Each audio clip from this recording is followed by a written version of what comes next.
The 5 and the 6, don't play with it. You ready? Yeah. Yo, what's up? This is Penny Hardaway, and you're now tuned in to Hoop Chronicles podcast. Peace.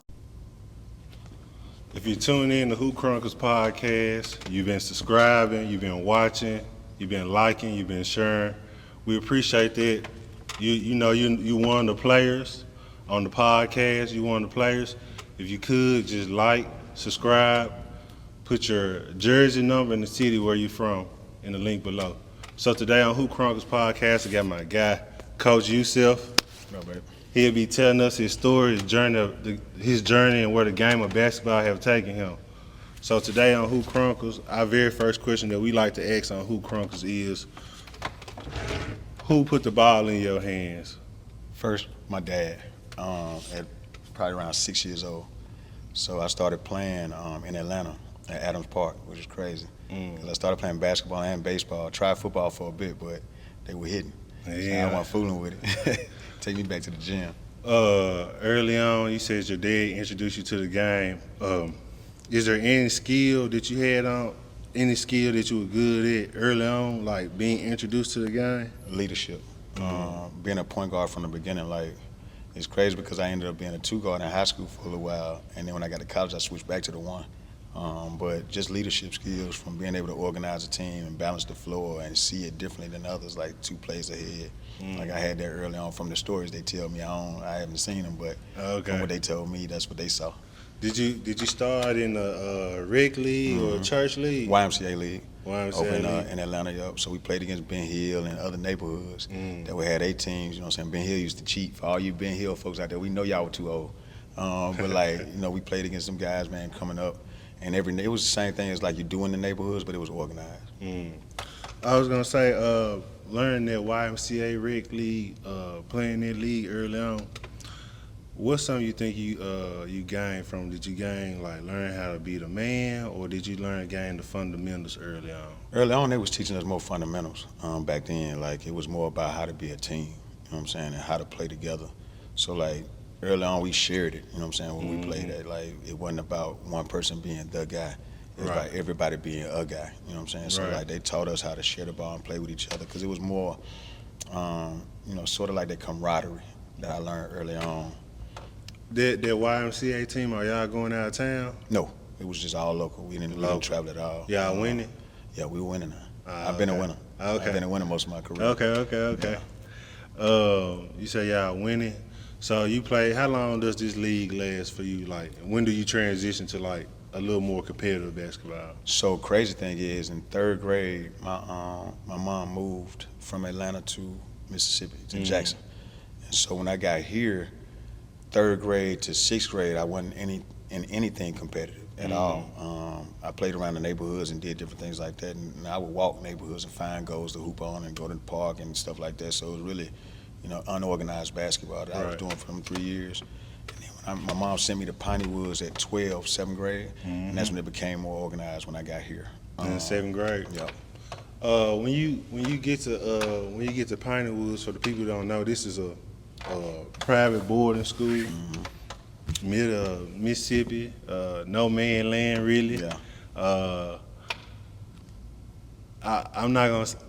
Don't come here after dark, bro. Right. Well, for us, is you're safe here at this school, at this location. And then really on what has happened over the years in Mississippi on how they transition some of the laws and they become more stringent on holding people accountable for wrongdoings, especially to African Americans. This is a place that was founded in 1909, 115 years ago, to educate free slaves' children and free slaves to teach them how to read, write, and be more efficient in the world. So like, this place was founded on that, and it's always been a holy land. So like, coming here back then, the 90s was still, you still probably had a little racism here and there, but I've never experienced racism in Mississippi. I've always experienced racism outside of here, which is crazy. Like, I lived in Florida for a while, for 4 years, and I experienced some of my worst racist times in Florida as an adult. So it's like, I hadn't seen it on this side. I know about it. We've heard about it, we've read about it, but down here at Piney Woods is such a safe place because you're on a secure campus. It's 2,000 acres of just us. And so nobody comes on. You saw when you came on campus, you had to check in. Then they had to call me to let you on because we keep it safe that way. And when you coming on campus, you don't know what to expect. Like you said, it's 2,000 acres. It goes. Mm-hmm. It's huge. Yeah, it go far back, like for real. People think this is a college sometimes when they come that's on what I campus. thought. Like, hold on, this is a college? Nah, it's all high school. We got a postgraduate program, yeah, but that postgraduate program is only for kids that just graduated this year. So like for 2024, we'll take 2024 kids. So other postgraduate programs, they'll take guys at 25, 23. So nah, we're not doing that. Fresh out, if you're serious about ball, we'll take you then. But outside of that, it's just us. When you get to Piney Woods, you say you get here in 7th grade. What's something that Piney Woods did for you to like help you along the way in life? Structure. So like getting up every morning, having to make your bed, clean your room, go eat breakfast, classes throughout the day, devotion, work study.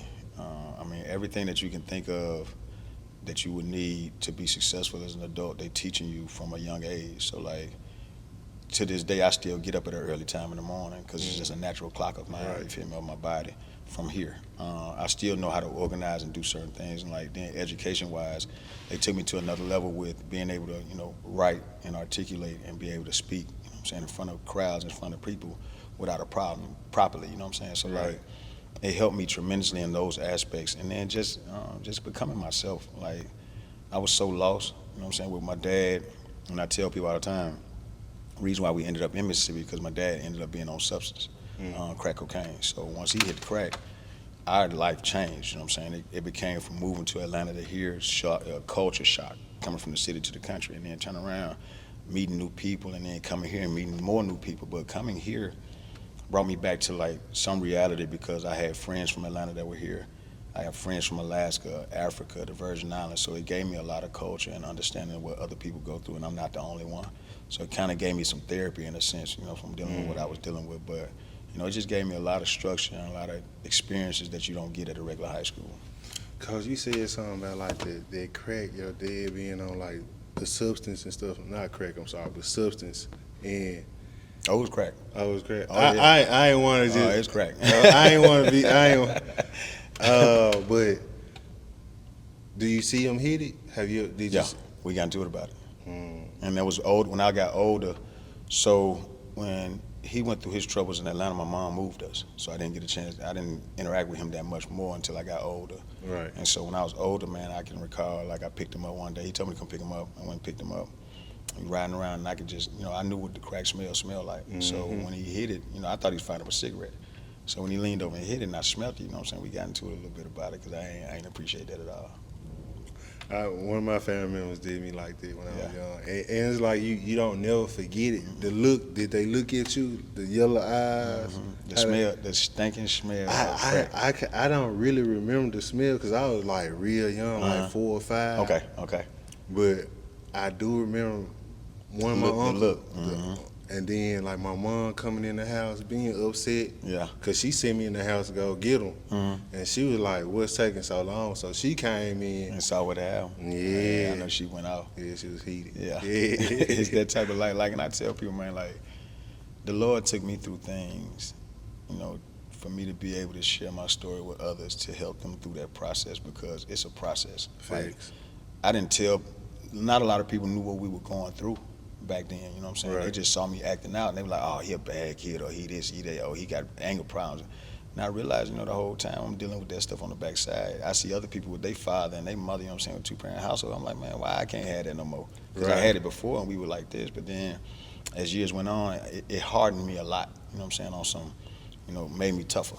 When you coaching the kids and you see that they having, like, this spill or that outbreak of rage or being upset, like, what's something, I know we supposed to be talking about basketball, but like, what's something that, how do you, what's your approach to it? It's something more to the surface, you know what I'm saying? Like, if you look at the picture that they use now to, like, they show the iceberg where you see the iceberg on top of the water, but there's so much up under that surface. That's how I look at these kids. Like, at the end of the day, they might be acting like this, but it's something that's causing the action, you know what I'm saying? Like, it's not, kids do not just automatically react like that, you know what I'm saying? Unless something else is digging at them. So you got to get to the bottom of it. So what I do is I don't take their actions or their reactions to things, for what it is. Right. I pull them in the office later on, like, hey, we need to talk. You know what I'm saying? And I'm gonna call a parent. I use the village system, is what I call it. Like, I'm gonna call the parent, call whoever the guardian is. Hey, I'm seeing this in the child. Where is that coming from? So when I get the child in the office, it's like, hey, let's talk. You know what I'm saying? This conversation stays between us. It doesn't have to go to your parents unless it's something that you're gonna tell me you want to hurt yourself. Then I gotta let everybody know. But if it's something that you want to get off your chest, come in here and I'm gonna listen. Right. Instead of me talking, like a lot of times adults say, man, just do what I told you to do and do it because I said so. Well, that sounds good until you start realizing these kids have their own personality. They got their own thought process, and you got to get to the bottom of that to teach them, are you thinking the right way or are you thinking wrong? And Right. if you normally, like in my career, most of my kids have turned out, okay because of letting them have those conversations. And they're tough conversations for an adult because you're saying to yourself, man, I'm the adult, you the child, shut up. Right. But the whole time, you don't know what they're going through to get them to the place that you're trying to take them to. So you got to get up under that surface. Got to. This good. This good to hear that you making a relationship with. It's more than just basketball. Yes. Like even if you ain't, it's more than just basketball. Like Tremendously. it's because the ball gonna stop bouncing one day. For everybody. For The everybody. ball gonna stop for everybody. I don't care who you are. LeBron's time is coming. You know what I'm saying? He could fight it all he want. They talking about Father Time ain't never been beat like this. Or Father Time not whoop. He on his way. Yeah, He on his way. At some point in time, you see LeBron ain't flying like he used to. Nah, he flying. He flying. But he ain't flying like old LeBron. You know what I'm saying? Young LeBron. Let me say, nah, he ain't coming like 20. it's not gonna happen again. He can lift all the weights. He can do all the extra stuff he do for the $1 million. It's not coming back. You know what I'm saying? Gone. Once it leaves, it's leaving. So like, for me, it's bigger than basketball because there's so many other things now in the sport that we can do. You can be a coach, you can be a trainer, you can be a GM, you can be the janitor, you can be doing what you're doing with your podcast, you can be, you know what I'm saying, a sports broadcaster. You can, like, there's so many things outside of just bouncing the basketball now that they're allowing us in. Yeah. For the longest they wouldn't, you know what I'm saying? For the longest we were pushed out, and we were the do boys of, if you look at a lot of your college staffs right now, you're gonna have a bunch of white guys and one black guy. But now you're looking at how it's flipped. You'll have a bunch of black guys and one white guy. Like La Tech, Louisiana Tech is one of those staffs. Like, he's almost an all-black staff, and he's got one white guy. Which, that's starting to see a trend of our guys actually putting forth and putting us on.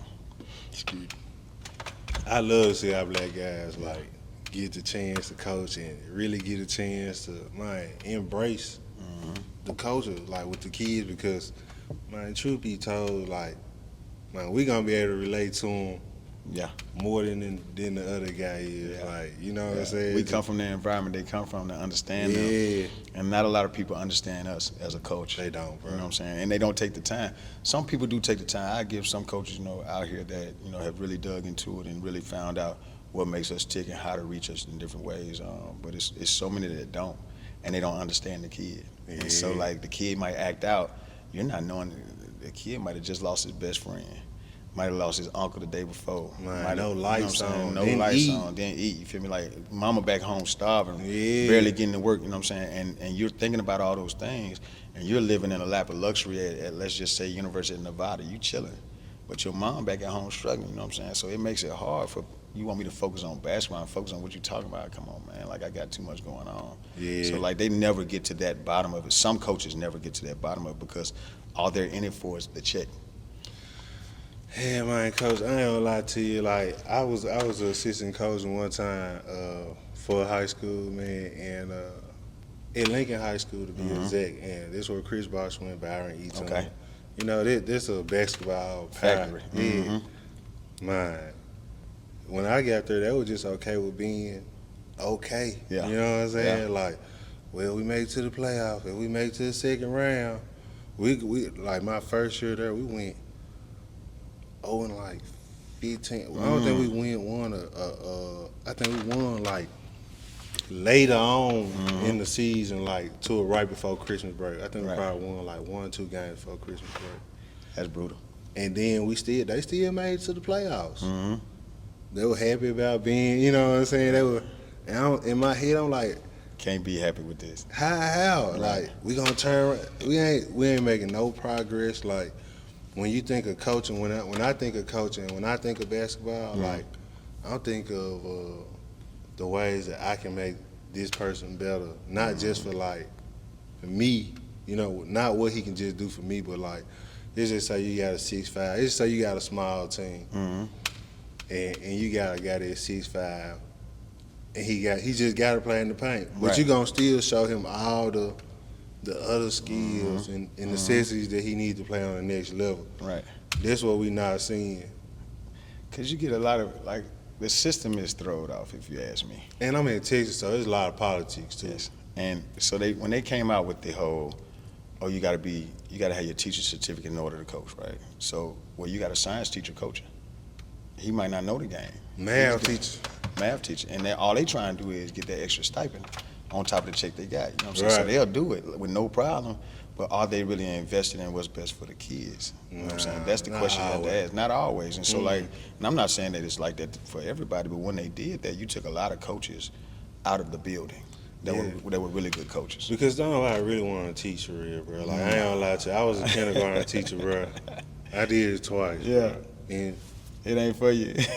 I like the kids. Like, you know, I wouldn't mind being like a rec leader or something like that, or supervisor or something like that, or a youth director. But like, far as teaching them education, Yeah. dealing with the politics of it, and It's having different, to do the data work and stuff like that, I'm good. And see, that's what we tell people, like, you got a teacher who, if they science or math, they're serious about their school stuff. Right. You know what I'm saying? So they got to do lesson plans. They got to do grade tests. They got to do this. Then you want them to also study the basketball game, which this is not something that I played it. You know what I'm saying? I could play. Right. But I still had to go learn how to coach it. You see what I'm You saying? still gotta know how to coach. Like, it's not as easy as people think. Like, people think, oh, I played it. I can just stand up on the sideline. No. You really have to go learn how to coach the game. You got to go sit with coach. You got to watch film different. You got to speak different. You got to act different. You got to do different things. You gotta for them. read books. Like Coach JJ, the interview I sent you, they said he had 100 basketball books in his office that he would just. You read through because you want to read through different philosophies of how people do things and where they come from with different things on why they're successful.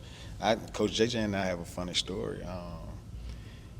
We both were up for a job at Alcorn University. And I ain't gonna name the head coach's name because you know what I'm saying, it is what it is. But like, I was at IMG at the time. JJ was at Melrose, and so we talking about the job, and the dude offering us both the same salary, talking about $70,000 for Alcorn. So I'm telling JJ like, nah, bro, there's no way they paying $70 grand.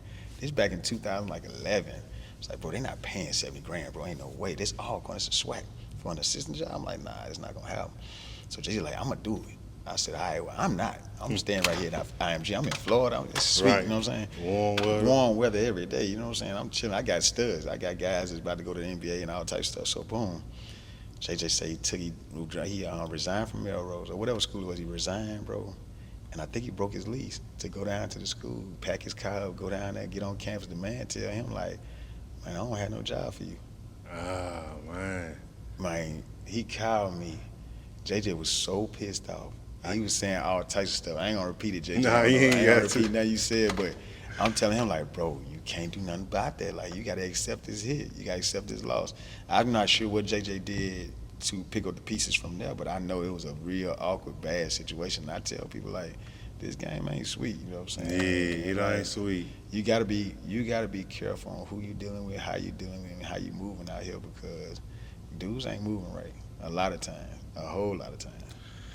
They not. And and we ain't gonna stay too long on it, but like, when I was a coach, bro, man, the coach where I was coaching at, that man was asking his coaches to get the ball rack and the radio and the water. Yeah. Man, you know what I was saying to him? Freshman, go get that, bro. What's wrong with this man right here? But see, like, that's what I tell. Like, so when I came through as an assistant, I always wanted to do everything because once I do everything, I know how to do it. You know what I'm saying? I know how to teach the next person on how to do it. And it's a way that you ask people to do things. Like, it's a way that you say, hey, look, we're going to divvy these duties up right here. This what you got, this what I got. You know what I'm saying? So it ain't just you out here working or like it's some dictatorship. It's now we going to do these things. Some days I'm going to go get the water. You know what I'm saying? Like, just to make sure you know, like, we all doing this same thing as a purpose. But they won't have it. See, a lot of people want to get in a position to be authoritative, you know what I'm saying? Instead of saying, I see where he's at, let me try to help him through and groom him through, instead of saying, oh no, you're gonna do this or else. Like all my assistant coaches, they'll tell you, I dump stuff on them, you know what I'm saying? And then I always leave with, hey, if you need my help with anything, call my phone. I'll do anything. Like I can recall, I was at Hines. I was the head coach at Hines Community College down in Utica, Mississippi, and my assistant. I had been asking him to do the scouting team report the day before. And so when I got there that day for game day, so game day we got shoot around, I'm gonna go over the other team stuff and what we gonna do to cut it out, blah, blah, blah. Get there and I see him doing the scout team stuff. I'm like, okay, I told him to do this last night, but you know what? Maybe something else came up this morning that he couldn't get to it. Maybe something came up last night that he couldn't get to it. So instead of me tripping out on him, I went on to whatever he hadn't done, I went and did it for him, you know what I'm saying? So that way, we still operating as a machine, you feel what I'm saying? Because like, so many times we get in this position and we don't remember when we needed to be humbled. You know what I'm saying? Like, you gotta remember, I've been at zero before. I'm talking about like, Zero. Nothing in my account, how I'm about to eat. I'm like, man, what do I do now? You know what I'm saying? And I pulled myself out of that, but now I've never forgot how that felt. I never forgot how it felt to be the low man on the totem pole and how I felt on how the man degraded me and treated me, you know what I'm saying? So I don't do people that way. I've always been like, and people will tell you, like, I was always one of the bullies that bullied bullies, you know what I'm saying? So, like, don't treat people who are less than us, less than us, you know what I'm saying? Like, treat them the same way we are, bro, because you don't know where that person can end up, in life, one, and then it's wrong, you feel me? Like, at the end of the day, why y'all want to take advantage of people that y'all know can't fight back? Come holler at me. Right. I'm going to fight back, you know what I'm saying? So, like, that was like, I still get testimonies today of people that get in my inbox on Facebook like, bro, you probably don't remember me, but you did this, you did that. And I'm like, oh, cool, you know what I'm saying? I don't remember because I've done it for so many people. And it's just out the strength. It's just off my natural leadership. Like, I take care of people, you know what I'm saying? Like, at the end of the day, it's a lot of things that I've done and I'm not proud of. But at the same time, I know from the kindness of my heart what I do it for and why I do it. And some people may think, oh, he crossed me on this, he crossed me on that. They can't say it, you know what I'm saying? There's not gonna be a lot of people that say Yusef crossed them. Right. Yeah, and that's what I live on. Like, that's what I pride myself on is, it's not, I couldn't name on one hand the people I've crossed. I know who I crossed. And they got crossed for a reason, you know what I'm saying? They got crossed out, you know what I'm saying? Hey, the guy get crossed out. You gotta get crossed out. Because I've been on this universe thing lately. Like, if you ain't supposed to be in my universe, man, I got to get you out of there because you'll cause chaos in my universe. And chaos in my universe, and I already got my own chaos. Nah, we ain't be able to do that. That's a clash, you know what I'm saying? So, that's what I believe. Coach, I know we dipped off for a little minute. Your 7th grade, you at Piney Woods. How do that basketball team work? Are you having is everybody on the same team, or how many teams is it? You had 3 teams. You had the high school team, you had the B team is what they called it back then, which is your junior varsity now. And then we had a middle school, not middle school, was it middle school? Junior high team. Okay, 7th through 9th. 7th through 9th. So I'm on the 7th, 8th, and 9th. If you're good enough 9th grade, then we were.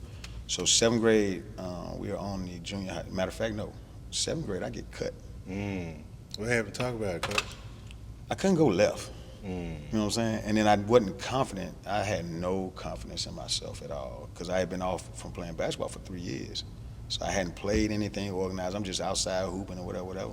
So I wasn't structured for a team. And then I couldn't go left at all. And so, like, get in here, and there was a bunch of us trying. There was 350 kids here, so it was a bunch of us trying. So there was some guys that were better than me that year. You know what I'm saying? So went back.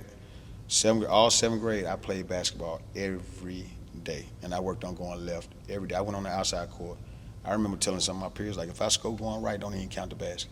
I got to go left. And then came back 8th grade. I went from getting cut 7th grade to starting in 8th grade in a couple months' time. You know what I'm saying? Like, I just worked on my craft. And see, look, they go back to saying this place right here, like, just being able to have that freedom to walk outside. Like, man, I'm finna go get some work in. Like, when I want to. I mean, Mississippi probably get a little cold, but like. No, it's not that cold. Yeah. It's rare. Even when it gets cold, our cold is probably 20, you know what I'm saying? And that's on like a stretch for probably 2 days, and then it's back up to like 50, you know what I'm saying? So I say 40 and up, you can go outside and get work. I'm good. Rain, sleet, snow, whatever it is, we'll shovel that. So when you first came on campus, that first outside court, man, we had a broom, we'll sweep that water off, shovel it, we need to get that snow up. If it snowed, it didn't snow that much down here. Anything we needed, man, we was getting it out the way to hoop. like for real. And that was every day we was on the outside court. And then you thinking about it, at Piney Woods, you got seniors, and then you got us as 7th graders. So we on the outside court with older guys. So I'm getting groomed by the varsity team. You see what I'm saying? Yeah. So they teach me everything. I got guys from New York, Chicago, DC, Florida, Georgia. So all my game was mixed like a stew pot with everybody. So I had to cross over from DC. I had the jump shot from down south. I had the hops from Mississippi. You know what I'm saying? Like everything was just mixed all together. So by the time I came out, it was like, man, it was crack. Oh, it was cracking. I was dunking. Like me and my homeboy was talking about this the other day. Cause my homeboy played in the league, and we were talking about some kids we were watching. He was like, man, that boy dunking already. I said, what grade he in? He said, 9th grade. I said, Ryan, I got my first dunk on like in a game early on. You know what I'm saying? Like I was dunking in games in 9th grade. You know what I'm saying? Like, so I left Piney Woods and went to a school called Velma Jackson for a year. After the 8th grade? Yeah. So you have a good year, and then you have a. Man, I ended up getting kicked out of here What for you fighting. Okay. So we had been in class. This is the day before the first game. So crazy, bro. We had a food fight in the calf, and we had talked about the food fight in the classroom before we did it. So we knew what was on the menu back then. So I was like, hey man, they serving potatoes, bro. I gotta wear this same uniform shirt tomorrow for game day. So don't throw no potatoes on me and no gravy, because they be tripping on how we look for game day. Coach used to be on us about that. So you had to wear a shirt and tie, in uniform, black pants or either blue pants, you know what I'm saying? And for us basketball players, you could wear black pants instead of the blues. So I'm like, man, I ain't got no more, you know what I'm saying, uniform shirt, but don't hit me with these potatoes. Fruit, fine, I'm cool, boom. Get in the cab, get through the whole food fight, bro. I see the dude, I ain't gonna name his name either, you feel me, because it is what it is. He might have some disdain about the fight, you feel me? So boom, I see him pick up the spoon with these potatoes on it, you feel me? So I'm looking at my peripheral like, man, he ain't about to throw them potatoes down here, bro. He throws the potatoes, I don't know why. And that thing got all on my shirt. I just looked down, bro, I ain't even say nothing. So they dismiss you table by table to go take your tray up, man. So when they dismiss us, he go out there, you know what I'm saying, in front of me, man. I called his name, man, he turned around, boy, I wore him out with that tray. I wore him clean out with that tray, bro. And it was kind of my final straw. They was like, hey, man, you gotta go. I'm like, man, chill out. He hit me with the potatoes, like, nah, you done too much plus this. We gonna go and kick you out. So they kicked me out. I go to another school, and then I did my 9th grade like it was a sister school to that school. So I went to a Catholic school, and I had to go to the high school the next year. So 9th grade, I go to Velma Jackson for a year. And I did not like it. What you didn't like about it? I was a city kid coming to the real country. Okay. Like this ain't no, this in the sticks, you know what I'm saying? And back then, it was really the sticks. So like jealousy, you know what I'm saying? Some dudes, you know what I'm saying? Like, chicks wanting to holler at me, I'm the new guy, you know what I'm saying? Yeah. I'm chilling, I got a little swag, you know what I'm saying? Like I'm going at it, then I can hoop. So it was like, who is this new dude? So like, it was a lot of, and then I couldn't get a haircut like I wanted to. My mama was mad at me for getting kicked out, so she buying me Bobo clothes, you know what I'm saying? I'm like, man, listen, if I'm with these Bobo clothes, bro, I might as well go back to Piney Woods with these uniforms, you know what I'm saying? Right. And then you buy me some better stuff. So I begged her all 9th grade, like, please let me go back, please let me go back. So finally, we played Piney Woods that year. I had like 22 on my best friend. And so we talked about it after the game. He's like, bro, you need to come back. I'm like, I want to. So coach in the stand during the girls' game, go to coach. Hey, coach, you know what I'm saying? Let me get, you know what I'm saying? So he like, all right, bet. So talked to my mama that night. And then at the end of the year, I came back for 10th grade. They made me sit out 10th grade, which was needed. They made you sit out a whole year? Yeah. My academics wasn't good coming from that other school. Okay. They didn't make me go to class. Okay. So I was able to play the whole year. I shouldn't have. I was ineligible the whole year. And they let me play. They let me get away with it. So turn around, get back here. I had to get my grades up 1. But then behaviorally, they made me like, I had to write down every class. I had to give my behavior report from every class my whole 10th grade year to make sure I can get on the team for 11th grade to play. Damn. I was on the team 10th grade practicing, but I couldn't play in the game. In order for me to play that next year, I had to do all this stuff. So then 11th grade came, and it was cracking. It cracked after that. Coach, I want to ask you this: 9th grade year, are you getting any offers, any interest? So that's the other thing.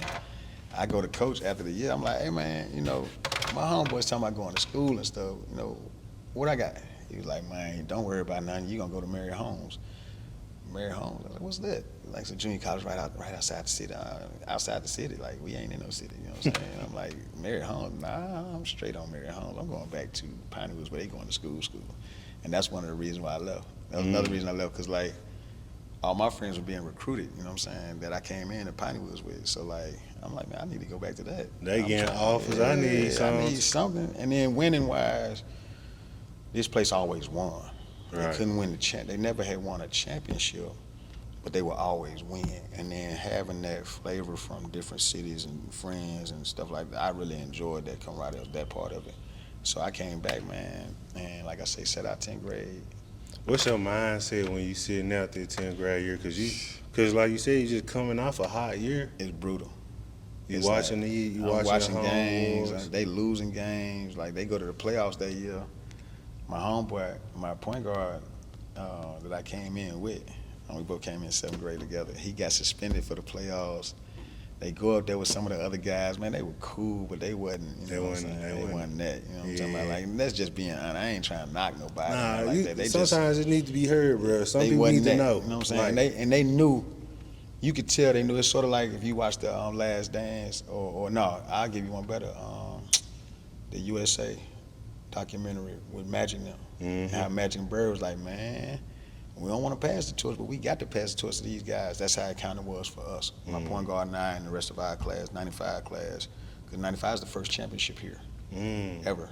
You know what I'm saying, in basketball history. So it was like they would get there, but couldn't get over the hump. Right. So that year, I can just remember that 10th grade year just sitting out saying, man, I can't wait to play. Like, they don't even have a clue what they about to be in store for. So, like, that 11th grade year, man, was just like a breakout, you know what I'm saying? Like, I had to play behind a guy that was a senior, and Kirkwood could shoot that ball. Like, I can recall coming from ACT one Saturday, Kirkwood had like 9 trays in the first half. After ACT, I'm like, bro, you ridiculous.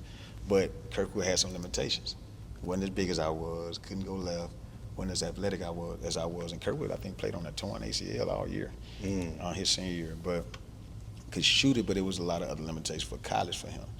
And so, like, I would start some games and I start others, you know what I'm saying, just on the lineup side. But it was a great experience, man. That first championship was like...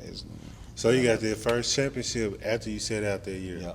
So you set out a whole year. You kind of upset because you, I'm like, pissed off. I'm pissed off. Because now you kind of like, are you realizing, like, man, this school right here really is set me up for success, but I ain't kind of like... I took it for granted at first. Right. If I would have stayed here the whole time, you talking about probably, by that time, if I would have been able to do things like exposed to all that time, you talking about maybe a mid-major plus right. player, you know what I'm saying? But I took it for granted for having to do the things, the journey I had to go on was all my own fault. And, you know what I'm saying? It set me back a lot because I shouldn't have missed 10th grade. If I played my 10th grade year, we ain't even talking about this, you know what I'm saying? Like, you probably see me somewhere playing for some money, but, like, it was a lot of things after that as well that didn't go like it was supposed to, that I self-sabotaged myself. That's what I call it. It's like a self-sabotage. Like, I did it. You know, it was my own fault. You know what I'm saying? So the 11th grade year, y'all win, you started? We went 36-8 that year. And we played, so this is a 2A. At that time, this was a 2A school, which is one of the smaller classes. So we finished, I think, like, we were top 15 in the state my junior year. And then win the championship, everything's gravy. Talk about some of the competition you played against, Coach. Like, before we get too far, like, who is that one person in Mississippi that you, or whoever you had the whole throughout your high school career? I'm like, yeah, he was tough. I ain't had no trouble. No, not on my spot. Now my homeboy did. My homeboy Brian Adams. I mentioned his name because Brian Adams, first of all, was top 20 in the country. Oh, okay. Every college recruiter that you can imagine came through here during our tenure, and so I always got matched up with the 2 guard or the point guard. You feel me? We ain't run into too many on that. Me and my boy couldn't handle. Like, I remember a dude named I can't remember Joe's last name. I think he played at ball when it might have been Joe Marshall. Joe went off on us. Joe had probably about 30. But it wasn't just all on my side. We playing a 1-3-1, and Joe could shoot that rock. Okay. And he was standing out there shooting that thing from 25, 26, 27 feet. And that's the only one I can remember like that was on my position tough. But I done played against a dude named Jerry Nichols, one of my good friends that went to Georgetown. Jerry was a monster. He tore Brian up. Brian went to screaming, man, y'all ain't gonna help me? No, ain't got nothing to do with me. Ain't got nothing to do with me, dog. Mike Smith. Man, Mike Smith was from West Monroe, Louisiana, 6'8".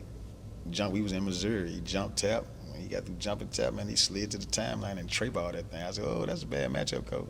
Get our 6'10" off of him. We switched our small forward on. He blew past him, and Jordan dunked on my homeboy. So I played against guys, man. Like, I was raised by Lindsey Hunter in the gym. Lindsey played a lot of years in the NBA, 14, 15 years in the NBA. Clarence Weatherspoon played 14, 15 years in the NBA. Like, these are the guys I'm playing against.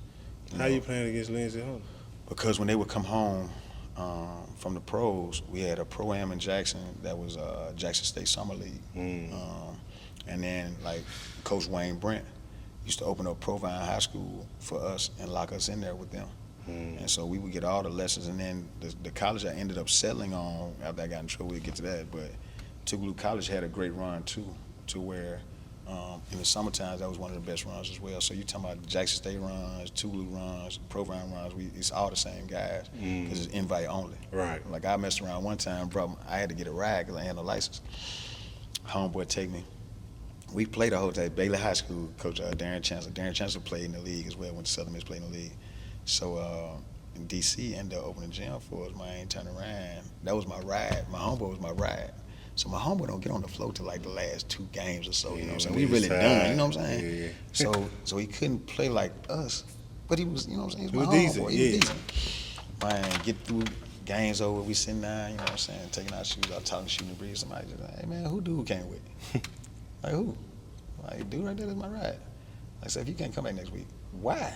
Because we brought it outside. I'm like, bro, no, I don't have a license. Somebody got to pick me up. This is not happening. Y'all not kicking me out. So I ended up having to tell my boy on the way home, like, hey, man, you can't go back. You know what I'm saying? He's like, what I do? I was like, bro, it ain't you. It's them. They're arrogant. Don't worry about it. So the weeks after that, I got picked up and brought to the gym. So that's how we were, locked in there. Lindsey taught me a lot, especially nuances of the game, how to score. Because Lindsey was prolific scoring at Jackson State. But people don't know, in high school, Lindsey was not a prolific scorer. Like, at their high school, Murrah High School is one of the legendary schools around here. You talking about pros. They dumped a bunch of pros into the league. Like, really. Like, Mo Williams is the head coach at Jackson State now, played at Murrah. Ashley Robson is the AD at Jackson State right now, played at Murrah. Tamika Reed, that was just the women's coach, she played at Murrah. She just got the Charlotte job. Lindsey's from Murrah. Ryan Lothrup's from Murrah. Jesse Pate, Ronnie Henderson, Othello Harrington. I mean, I can name them. Like, they got some people over there. Jozon Darby. Like, all these guys could play coming out of there. So, like, when you locked in the gym with them, you're going to learn a lot. And they were good. Lindsey was great at, like, teaching after the game. You know what I'm saying? Like, he'll beat me up on the floor, but then he's going to show me, hey, when you do this, do that. This helps right here. Or if you're reading it like this, read it like that. Don't read it like this. You're looking at it from the high school side or the college side, but look at it from the pro side. And so it just expanded my game a whole lot. Next level. So you come back senior year. Yeah. Fresh off a championship. How you feeling? Are you being cocky? Cocky, smelling ourselves. We smelling Any interest yet? Yeah. Oh, I'm getting swag. I'm getting mid-major stuff. Like, I'm getting stuff, you know what I'm saying, at that time. And so, like, all of us are. Because at this point in time now, we come back, I think we were ranked, like, number 7 in the state. And then we knew we had a good team as friends, you know what I'm saying? Because we playing every day on the outside court together, so we seeing what we doing. People that one of my assistant coaches, Coach Hardy, Paul Hardy, rest in peace, man. Paul would bring guys from right down the street at Mendenhall on campus. And Mendenhall was like a 4A, 5A school, something like that. So when we whooping up on them in the summertime, we like, hey man, this can be special. You feel me? Like, yeah. And so we on some. In the dorm, we talking about, hey man, we ain't losing this year. We going back to back. We going back to back, and we going undefeated. We trying to beat everybody. We're not gonna play with you. So like, every game, like we won, we went 37-2 that year. And one loss was out of state, one loss was in state. The one loss in state is from the same guys from Mendenhall that was coming down here, players on the outside court. They figured y'all out. We had beat them twice already, and they got us that third time. It's hard to beat somebody 3 times. Yeah, and then with them, they had talent. They were talented as all get out. Like my homeboy, Anthony Richards, my homeboy that I just called Raheem Lockhart. Anthony went to USM, Raheem went to Ole Miss. Kirk Crane was a good point guard. Michael Slater's one of my best friends, a 2 guard that you got to battle. And they had some other guys, man, that was good. Marcus Anthony, another one of my guys that could play, ended up going to Division I. So like they had some guys too, and we lost to them at their place. It was some tricky stuff that happened with them referees, but I ain't gonna say nothing about all that. You feel me? They got it. You know? And so the other loss was the Mike Smith dude I told you about from West Monroe in Missouri, and outside of that, we ain't lose no more. Like I've never lost. In my playing career here at Piney Woods, I've never lost a district game, never lost a home game, and I've never lost a championship game, a playoff game, at all. Winner. I say a lot, but we kick people behind on purpose. Like this clock right here used to run up, for real, right here, on this same floor. We're going to press you and we're going to dunk on you. And yeah, I want y'all to know these folks' court is on top of a Stage. It's the stage. It's the stage. Yeah. They court the Theater stage. seats, stage right here. I'm gonna make sure I show it to y'all too after the interview so y'all can just see it for y'allself. These are like some real historic, like Black Glory Road type stuff. That's what it is. Yeah, some Black Glory Road. Because like, we talk about basketball all the time, but we had guys getting drafted in baseball from down here. Like literally, like my homeboy was about to come back. He's supposed to be here next week Monday to help us restore the field down there. Like this boy got drafted in the 9th grade in the pros. You know what I'm saying? He could play. Like, and so like it was. I played baseball and basketball. The dude I was talking about, top 20 in the country. Man, Brian Adams could throw a football 70 yards without stepping. He threw 90 miles an hour off the mound and could hit and everything. He's 6'5", 215 in high school. Big. You know what I'm saying? Y'all have some athletes down here. Yeah, it's nothing but then you look at how Coach put us together. It's crazy because we didn't start off as athletes. We started off as kids and just to work. Coach Shepard, I never forget Coach Shepard, man. Coach Shepard was here as our 7th, 8th grade coach, man. He really put us to work. Like we really got to it, lifting, push-up. We didn't really do a lot of lifting. We did push-ups, sit-ups, and then we had a leaping machine. Then we had these hills out here that we ran these hills. Yeah, I seen them here. Those just look lethal. Yes. Like the one right there by that outside court you first come on, you see at the top of it, but you don't see it.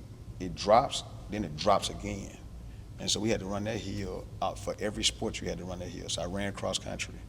I ran for baseball. I ran for basketball. I mean, by the time you get through with all that, man, your body's in a different shape. You know what I'm saying? Bro, I'm pretty sure y'all was touching the top of the backboard, like top of the square. Y'all was just doing all type of stuff. We used to go to gyms. Like, I'll never forget, Coach took us out of school to go up to practice at the next playoff spot. Oh, man, this is hard. It's a whole story behind all this. So the first playoff game is here when you host for South State, right?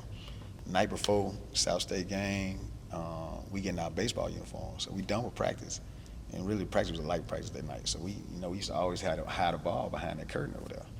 So baseball coach and him, man, handing out baseball jersey. Rest in peace, Coach Holloway, man, great dude.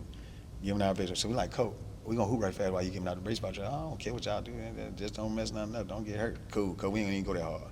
So we not going hard, man. We throw the ball to my homeboy right here on his wing.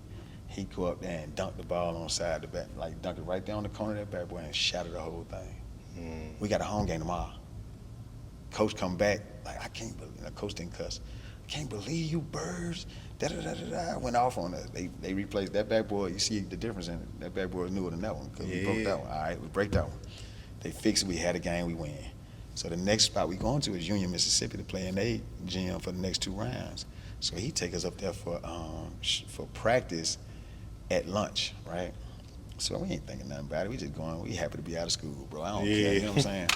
So we get up there, and Coach had these fast break drills that he knew starts off. Yeah, we getting on that rim, you know what I'm saying? So like, had 2 man down. So I said, 2 man down? He said, yes, 2 man down. I said, all right, you know what I'm saying? Because I'm knowing we breaking rims, you know what I'm saying? All right, Coach, if this is what you want. Man, we get through dunking it. Some point guard go lay it up, you know what I'm saying? I come right behind him. I think it might have been somebody in between that, Glenn or somebody like that. They lay it up. I look behind me, and everybody hit me with the nod. And I started off, boom. And after that, boom, boom, boom. So next thing we know, the gym was like in a little, drop off, and they had like a walkway around the court up top, and it's at lunch, right? So we start seeing kids coming in there. So we like, man, what's going on? You feel me? So like, we just said, like, hey man, turn on. Back then, turn up wasn't used, Like, man, go ahead, man, let's get right. So boom, we just keep, man, coach keep calling fast break drills. We keep dunking that thing to the point where when we leave out, the rim is bent on one side because we done hammered that thing. And we don't do nothing else the rest of the day. You get us on the bus, we go back home. It was an intimidation factor. That coach was doing, like letting people know, man, we on our way. So that happens. Turn around, we win that round. Hey, man, blessing to the Lord, because if Trey Bullitt hit that tray ball on Wanky in the corner, man, we done too. We would have had to take the next bracket. That would have been my first loss and only loss in 2A. Trey Bullitt missed that shot. Trey Bullitt ended up going to Iowa, dog, could shoot that thing, about 6'5". And Trey Bullitt's dad was the one who helped me get recruited, hands down. Like, that's how I got out there. And so, so turn around, man, we go to Jackson State, practicing before the State Coliseum, because Jackson State got a big long floor. And so Coach Stockman, rest in peace, just passed yesterday, man. Jackson State legendary coach, bro. He come down out the Bird's Nest, they call it. He come down there, he did a little walk, you know what I'm saying? He like, I heard what y'all be doing to people rims. Y'all stay off my rim down here, now I ain't playing with y'all. Man, you can't tell kids what not to do. Man, he walked off, we all looked at each other down that baseline. I hit him with the nod, everybody nodded with me. I said, man, we gonna tear this thing. I said, B, do your magic, baby. So I started dunking off again. Boom, boom. B go up there and dunk that thing. The same dude broke this backboard. He break Jackson State rim, man. And I just remember Coach saying, I can't take y'all nowhere. So, man, you keep calling these fast break drills. That's your fault. You knew not to put us on that rim. You knew what we gonna do. You know we ain't got no sense. B broke that. Brandon Allen, man, shout out. B Allen, man, out of Atlanta, man. My dog worked for Delta Airlines, man. Shout out to Delta, man. Shout out to Delta Airlines for sure. I miss it, them folks. Right? Yeah. So that's it. So senior year, bro, we go undefeated. We finished #1 in the state. We got votes for top 25 in the country that year. And, man, I was smelling myself, bro, and I started breaking rules again, and I ended up getting suspended the whole month of January. Damn, once again, bro. They caught up with me again. I had already been doing stuff on the misdemeanor side, I called it. And then I left campus. So leaving campus here is a major offense, like, because the adults are responsible for us. So if something happens to me out there, and I snuck off with, you know, my so-called cousin, I snuck off in the car, if we wreck that car, and it's a lawsuit that can happen, because my mom gonna be like, why y'all didn't have my child on campus? Why y'all weren't supervised, whatever. So I ended up, coach was like, man, I can't do nothing with you. I gotta suspend you for the whole month of January. And back then, the month of January was recruiting month. So schools was coming to see me. I'm not even in the gym. He kicked me out the gym, bro. So back in the day, that trophy cases back there were classrooms, in the bathrooms, locker rooms, those were classrooms. I had sex ed and driver's ed. I could not get my license. And the only way I passed sex ed is because I knew sex ed, you know what I'm saying? I studied my stuff. Academics weren't hard for me, so like, I did my work. So, and coach was the teacher, so he wasn't gonna flunk me for it, but I couldn't even come here for them 2 classes. So I couldn't get my license like everybody else. And then I missed every game in January and every practice in January. So you get back, you sluggish? No, I'm not. You ain't sluggish. You ain't out beat. I've been outside. Okay.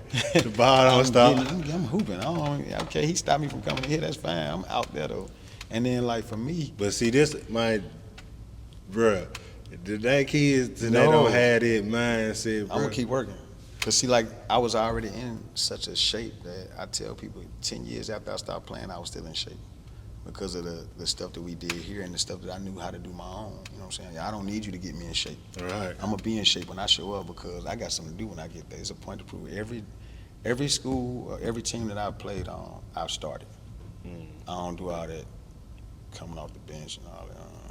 I'm coming. I am the one. I need that, dog. And it's whatever. I play the 1, 2, and the 3. I don't care what you need to do to get me out here, but you gonna get me out there. Because I'm a guard. I'm gonna defend my behind off because I got pride. You know what I'm saying? I ain't letting nobody score. They don't have pride in it. They don't take no pride in it no more. It's gonna be 1 or 2 things. If you're gonna get over 15, I'm gonna foul out. And you're gonna be hurt. And I'll tell you that during the game, your first drive on me, I'm gonna tell you right after, hey, chill out all that driving now. I'm gonna hurt you. I'm gonna hit you in your face. All that disrespecting me on this floor. Yeah, you know, I got a girlfriend out here. Come on, man, I'm gonna go back to my girlfriend and tell me you done killed me tonight. Nah, bro, we not about to do that, bro. Right. You know what I'm saying? My sisters out here, you know what I'm saying, my fans, I got fans, you know what I'm saying? I got people to answer to, cuz. Then I got dude on the sideline, he crazy. The coach? Yeah. I'm not about to go back over there dealing with him talking about you didn't score. No, bro. And then in the dorm, man, we roasting, you know what I'm saying? Like, you gonna get cooked in that dorm, you get cooked out here.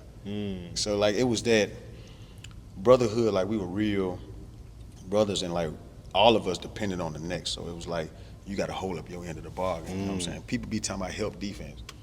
and we didn't help. And we pressed you. Now pressing was Hold your own. Hold your own, bro. You got your own. Clean up your own mess. If that's your mess over there, like Brian, tell me, y'all ain't gonna help me, boy. Hell no. Ain't nobody coming over there. That's your problem. That was on your scouting report. We got our scout because the coach had a scouting report for us almost every game. Mike Smith, we ain't had no scouting report for him. We weren't ready for that. But we see them guys. We see the matchups. I'm like, oof. Got tough on the night, dog. You know what I'm saying? Good luck. And Jerry was not. Jerry was a pro. If people don't know, Jerry Nichols went to Georgetown at the same time AI and them went, and Jerry was playing. Jerry does a 360 in Madison Square Garden on TV and misses it. And that's from the legendary Coach John Thompson. Man, we ain't see Jerry no more till he came home. For real. Jerry ain't get back on that floor. Then Othello Harrington from Jackson was on that same team. Othello played 15, 16 years in the league. You know what I'm saying? Right out of Jackson, left it, big. He missed it, though. He never got no more PT. I ain't seen no more PT from Jerry. We saw Jerry at the crib after that. Didn't even know where that really happened, you know what I'm saying? Where Jerry at now? Who knows? Somewhere around the city. I need to get Jerry on the pod. Jerry, if you watching, bro, come on out. Tell me in, bro. I'll pull up on you and do it. Because, like, it was, that was the pride, though, back then. Like, we kept up with each other. Right. All the players knew what the other players were doing. Man, this how I am, bro. Like, anybody who graduated 2010, between 08, 2010, I'm eager to go look and see what they doing on TVs, on Saturdays when they playing and stuff like that. Like, best fit in the world to see guys from your home. Not even my homeboy. These ain't guys I know, bro. Right. Like, just guys from the city that's representing the city, bro. Yeah. You know what I'm saying? There's nothing like it. And especially, like, where we come from, like, and I tell people, people like, man, you from Atlanta? Yeah, but I got most of my years in Jackson. You know what I'm saying? Right. So, like, I identify with Jackson more than Atlanta. And, like, when you see guys to make it out, especially when you know the pitfalls of the city, especially I've been in them pitfalls to know, man, it's tough to make it out. Man, it's hard, bro. And so, like, for them to make it and then be successful, like most of us stay in touch right now. I just talked to Lindsay the other day. My boy Maurice Carter that's out in Phoenix right now, his son playing right now with Arizona Unity, and they're doing good. Sam Funches, his son is the 6'10", 6'11" kid to play for Team Thad. Aldo Hudson, my homeboy, man, he's refereeing over in Atlanta now. Right. I mean, it's just so many that I can name. That Ryan Lothridge is back around here doing some stuff with the kids now, coaching. It's just all of us are trying to do something, To the game of basketball. Yeah, and if it ain't, they still there for mentoring. Like Jozan does his stuff out in Dallas, where he's doing AAU, and I want to say some more coaching. But his son just now signed with Cal State Bakersfield. Okay. You had to tell me him. I'm out there in Dallas. That's easy. Yeah, tell me And him. Jozan has a heck of a story himself, man. Joe was, Joe could play. I might have to get this story. So, Coach, you get kicked out. You get kicked out the team again. Like, you don't have to tell us what you did, but what's your mindset at this time? Because you say you couldn't come back to February, just watching. Are y'all still winning without you? Yeah. Okay. We're still rolling. Because at that time we in district play. District play for us was, no slight to nobody, but Man, cakewalk. man, y'all ain't gonna be able to do nothing with that. You know what I'm saying? Not that buzzsaw, we coming through. You know what I'm saying? Right. There's times we beating the reason why I ended up doing what I did, because we come back from Christmas and we play a team, man, we beat them people by, man, I ain't gonna exaggerate. 60. It was close. It had to be close to that, because I remember saying, man, we almost beat DP by 70 points, man. Y'all got us come back for this game. I'm about to go. That was the whole mindset. So when I get kicked off, the whole time I'm thinking like, man, I got to get back. You know what I'm saying? And when I get back this time, I ain't gonna mess this up. No, we ain't got nothing but a month and a half left of the season. So I'm like, man, I'm gonna get back. Gonna get my spot back, you feel me? Gonna get to it, win this other championship, and gonna get on down. Thinking that colleges was gonna still, be on it, man. I'm for move fast as hell, don't it, Coach? What? It's over with. So then, boom, get back in February, we run through again, we win the championship again. And so at this Back point, to back? Yeah, back to back. So What championship game being played at the Coliseum in Jackson. Okay. So so it's a big arena. They put the floor down and all this stuff and bring everybody in. It was packed too. It was jumping. But then, like, after that, I never forget, like, Grambling came up here, and it was one game before all that stuff, man. And I had, like, 19 and a half, you know what I'm saying? And I ain't played the second half on purpose, I was horrible, bro. I made like I had a cramp. We were beating these people. I'm like, man, I'm not about to go back out there, bro. I'm cool. I'm about to drink the Gatorade.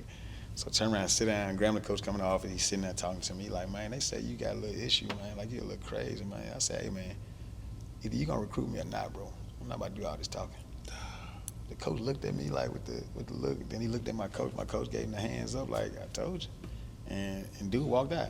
I ain't never hear from him no more. You know what I'm saying? And it was, I just had that edge of, I didn't know.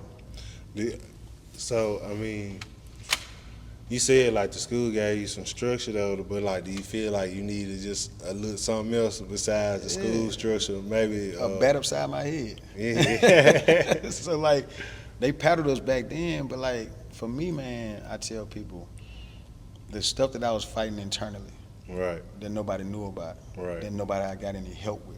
That's the truth. Like I more needed therapy back then, right, than beatings. You know what I'm saying? Because I needed to get it out. Like I tell people now, I use the analogy of your cup runneth over.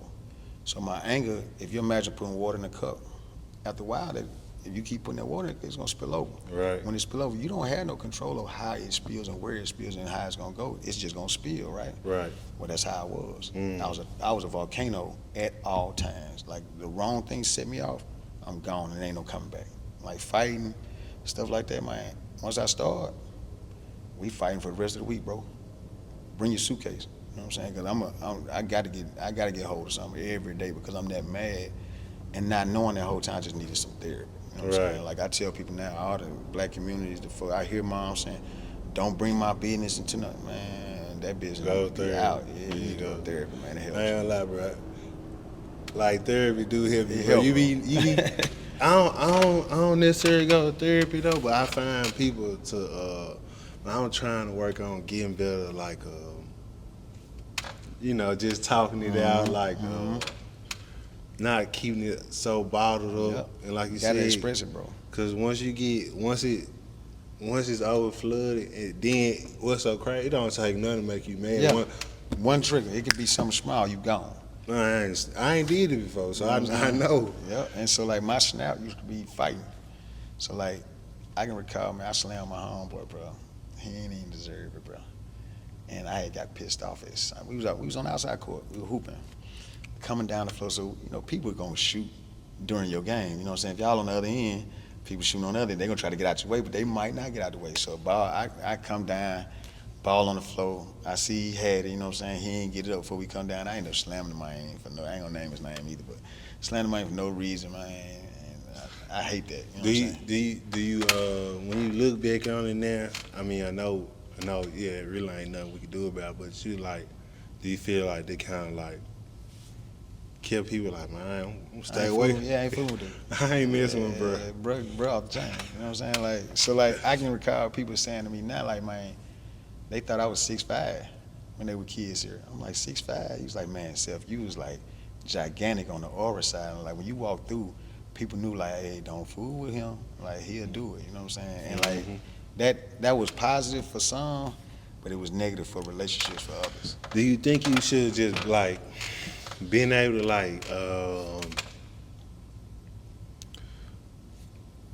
like keep it on the court? Like that, like I should have been able to. Yeah, that's what I'm saying. Like being able to like, okay, I'm on the court, it's on. Yeah. Whatever I'm going through, I'm finna dump it out on the court, and then when I get off the court, I'm gonna try to shut it off. And there's no way I could have been. From the upbringing, the environment I came from, without help, without somebody navigating me through that to understand what I was feeling, what I was going through. And if I don't get that help, 10 times out of 10, I'm gonna do it the same way. Because of the environment. Like I tell people, like your environment's gonna nurture your behavior. I don't care how people spend it. Like that's why a lot of times they get people out of those environments to be successful. Yeah, bro, I ain't gonna lie to you. This how I feel about like being in Dallas so long, bro. Like coming from Memphis, going to Dallas, when you being from Memphis, then you go somewhere like Dallas, bro. Like I'm there, I'm aggressive. Nah, I had my boys there. I had my boys there. Yeah. It's just the nature, just to be rah-rah mean, you know what I'm saying? Then I get out there, everybody out there nice, kind, cool, friendly. Yeah, like, good morning, how you doing? What's going on? That's rare. Yeah. And so when I come back home now, like, you like that? What's up, how y'all doing? They looking at you crazy. They ain't speaking. You just say, I know you, but they don't know me. they gonna shake your hand and Ignore you. Yeah, Yeah. And, you know, but it's just part of it. And I don't take it no way because, like you said, it's the culture. It's the environment. Yeah, it's the environment. Like, you can't escape. It don't look. What it look like somebody speaking to me for no reason. But you know, like in Dallas, this what's going on. Down in Mississippi, the same way. So like, you'll walk past people in Mississippi, but they're gonna speak to you every time. And that shocked me. That caught me off guard. Like, bro, I just said hey to you. Like, don't say hey to me no more. You know what I'm saying? Thinking that they being funny or sarcastic the whole time. That's the culture. You know what I'm saying? Like, people gonna wave. You ride past people's house, they don't have to know you. They gonna wave. Hey, y'all. I blow the horn just to blow it. Yep, because like that's the environment. But like, I tell folks, man, if you don't pay attention to your environment and think that the kid is gonna be, you know what I'm saying, okay coming out of there, you got another thing mistaken. And that's bad environments. Like that could be your house, that could be your neighborhood, that could be your town, it could be your state, it could be anything. It's what they're digesting. Right. Whatever they digesting it's just like food. Whatever you digest, it got to come back out, don't it? It got to come out, bro. It's coming out regardless of how you want it and when you want it. It's gonna come out of there. Yeah. It's the same thing as your environment. If you digesting that stuff instead of taking it in, it's gonna come out somewhere. You don't know where. You know what I'm saying? Like people be like, man, people used to always say like I was hood. I'm like, man, that's a hell of a statement. You know what I'm saying? I'm from a neighborhood. Like, nah, you from the hood? No, I'm not. I'm from a neighborhood. It started off as a neighborhood. Right. Now, what happened over time is poverty. Old folks dying off, you know what I'm saying? Not the same structure in village, you know what I'm saying? Right. It became a hood after that when we took over as young folks, you know what I'm Right. saying? Folks die off, we get the house, my home would turn the house to a trap house, you know what I'm saying? Yeah. Like, so it became that. But when it first started, it was good music. You know, they were smoking crack and doing all this other stuff, but it was still a life. Family it was function, like yeah. family function, you know what I'm Yeah. saying? Parties with friends, you know what I'm saying? But like, it was a community. Like, you walk down the street, I can get my behind whooped from house to house till I got home. Then I'm gonna get another whooping when I got to the house, you know what I'm saying? So like, it was that understanding we all in this together. And then like now what has happened in the generation is, nah, don't say nothing to my child. Don't say nothing to my child. Okay, well, I can't say nothing to your child, but your child out here doing stuff that needs to be said something too. Man. You know what I'm saying? But you say something to them, now you got a whole fight on your hand with the family. Man. So now Boy, you they got gonna transfer, you know what I'm saying? Like, I'm holding the kid accountable.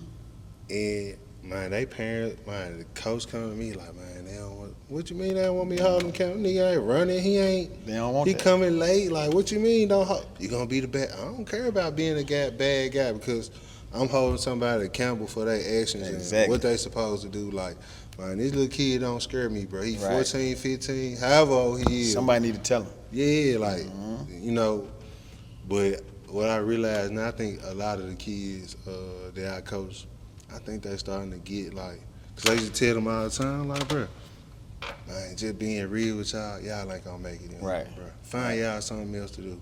Cut her, get you a trade, cause this ain't what y'all like to do. It's a hobby. Yeah, it's a fun time for y'all, but it ain't nothing professional you trying to do with it, and that's the biggest thing. Like I was telling you earlier, I don't let them like hold on to them hoop dreams, cause it lasts too long. Man, this shit over with. It's a dream. This why I don't even tell people about what I did. Like, it don't even matter. Fuck that shit. It's like, over with. Yeah. And so like for us, I always say like, hey, look, guys, there's so many things that you can do in life outside of this sport of playing. You know what I'm saying? And not even in the sport. Like I got some guys that are truck drivers right now at an early age. I had one kid at Hines, and I used to always tell him like, bro, y'all don't have to do this. It's not mandatory for you to do. There's other things out there in life that you can do and be successful at. You got the discipline, you got the structure. Just go do something else with it. And so now he's a truck driver. I think I know he was in the process of buying his first house. And we talking about before 22 years old. Yeah. You see what I'm saying? There's So other stuff out here besides hooping. Yeah, like, and there's so much that I tell people I missed out on with hooping, or sports, I should say, because I never got a chance to like have Thanksgiving or Christmas or just holidays, you know what I'm saying? Like it wasn't a lot for me because I'm always playing. It was always something I had to do. For Thanksgiving, we got a tournament. Christmas, we got a tournament. Spring break, we doing something. Easter, we doing something. It didn't matter the date. It was always something to do. Yeah, man, like you trying to make it too. You know what I'm saying? Because my mom was on the premise like, hey, if you want to go to college, you better get it paid for. Right. Like, dang, you ain't gonna help me. She's like, I ain't got it. Oh, that's a whole different ballgame. And I'm seeing she don't have it. You know what I'm saying? We riding around no air in the car. You know what I'm saying? Like. It's times, man, my mama's swear she don't remember this stuff, but I remember it vividly. Like, you know, we had to share burgers, you know what I'm saying, out of 4 of us, you know what I'm saying? Hey, eat a piece of this, eat a piece of that, you know what I'm saying? Or 2 burgers we split. And it wasn't just her per se, but who she dropped us off to. My aunties, my uncles, and other folks. You know what I'm saying? They got 4 kids on their hand that ain't theirs. And then my auntie was one. My auntie, man, Aunt Mildred, man, rest in peace, bro. Aunt Mildred took in everybody's child, bro. It was times at her house, and it was like Mother Goose, you know what I'm saying? Or the old lady that lived in the shoe with all them kids. Like, that's how it was. It was kids spilling out, you know what I'm saying? I used to go outside, and I'm gone, but my sister and them couldn't go nowhere, you know what I'm saying? They had to stay inside, so there's a bunch of them in the house. So, like, again, those are the environments we in. And having to, fend and survive. Man, make sure I eat, man. Make sure I get a chance to take a bath. I got to, you know what I'm saying? And so, like, it was so crazy because in that neighborhood, I learned so much about, like, city. You know what I'm saying? Like, the real intricacies of Jackson and how it is, the hatred, the jealousy. The history. The everybody that's going on, the drug dealers, the kingpin. You learning so much. And you seeing them, you know what I'm saying? You see these guys, and I ain't gonna name no names, but you see them, you like, man, they got cars, they got clothes, they got the women, you like, hey, I wanna get some of that. So they telling us to be an athlete, you can get some of this, you know what I'm saying? That's what we told, and that's what we see, so we wanna live that way. That's why you see hip hop culture and sports, hand in hand. Right. What comes with the hip hop culture is the drugs and the violence and that's where it comes from, you know what I'm saying? Right. So like, for us back in the day, we saw the pimps. We saw the panderers. We saw all this stuff and how they live and how they dress and how they ride. And you like, man, I want some of that action. I want some of that too. Yeah. So like, again, they go back to, what we trying to do with kids. If I can touch, that was one of the reasons I left college to come here. Is in college I'm only reaching a certain amount of kids. Yeah, they gone really. 15 to 18, they already grown. If I can get, these kids when they 12, 13, 14 years old and teach them the stuff that I know now, that sets them up for a possible better outcome than what I had. Just give them like the structure and like with the tough love though. Like my thing is like, yeah, it be hard on, but man, you gotta love up on them. Yeah, love up on them too. Like show them some love. Like your coach, like the kids shouldn't be scared of their coach. Right. Like they should feel like it is a boundary. Yeah, it is a boundary. Like I can talk to coach or coach really mess with me. Like they should feel like coach in my corner. Yeah, like an extended father. Like, yeah, that's how I look at it now. It's like you really are. Yeah, you that father figure, especially if they don't have one. And then for me, like I tell people, me going through what I went through, and knowing how I felt during those times, I never forgot that. So when I'm dealing with a kid now, I listen. I joke around. I roast him. I do all the stuff that we do, but at the end of the day, I'm listening to him. Yeah, you got to. And then I'm loving on him. Like if I break you down, I'm gonna bring back around and say, hey, now this is why I got on you.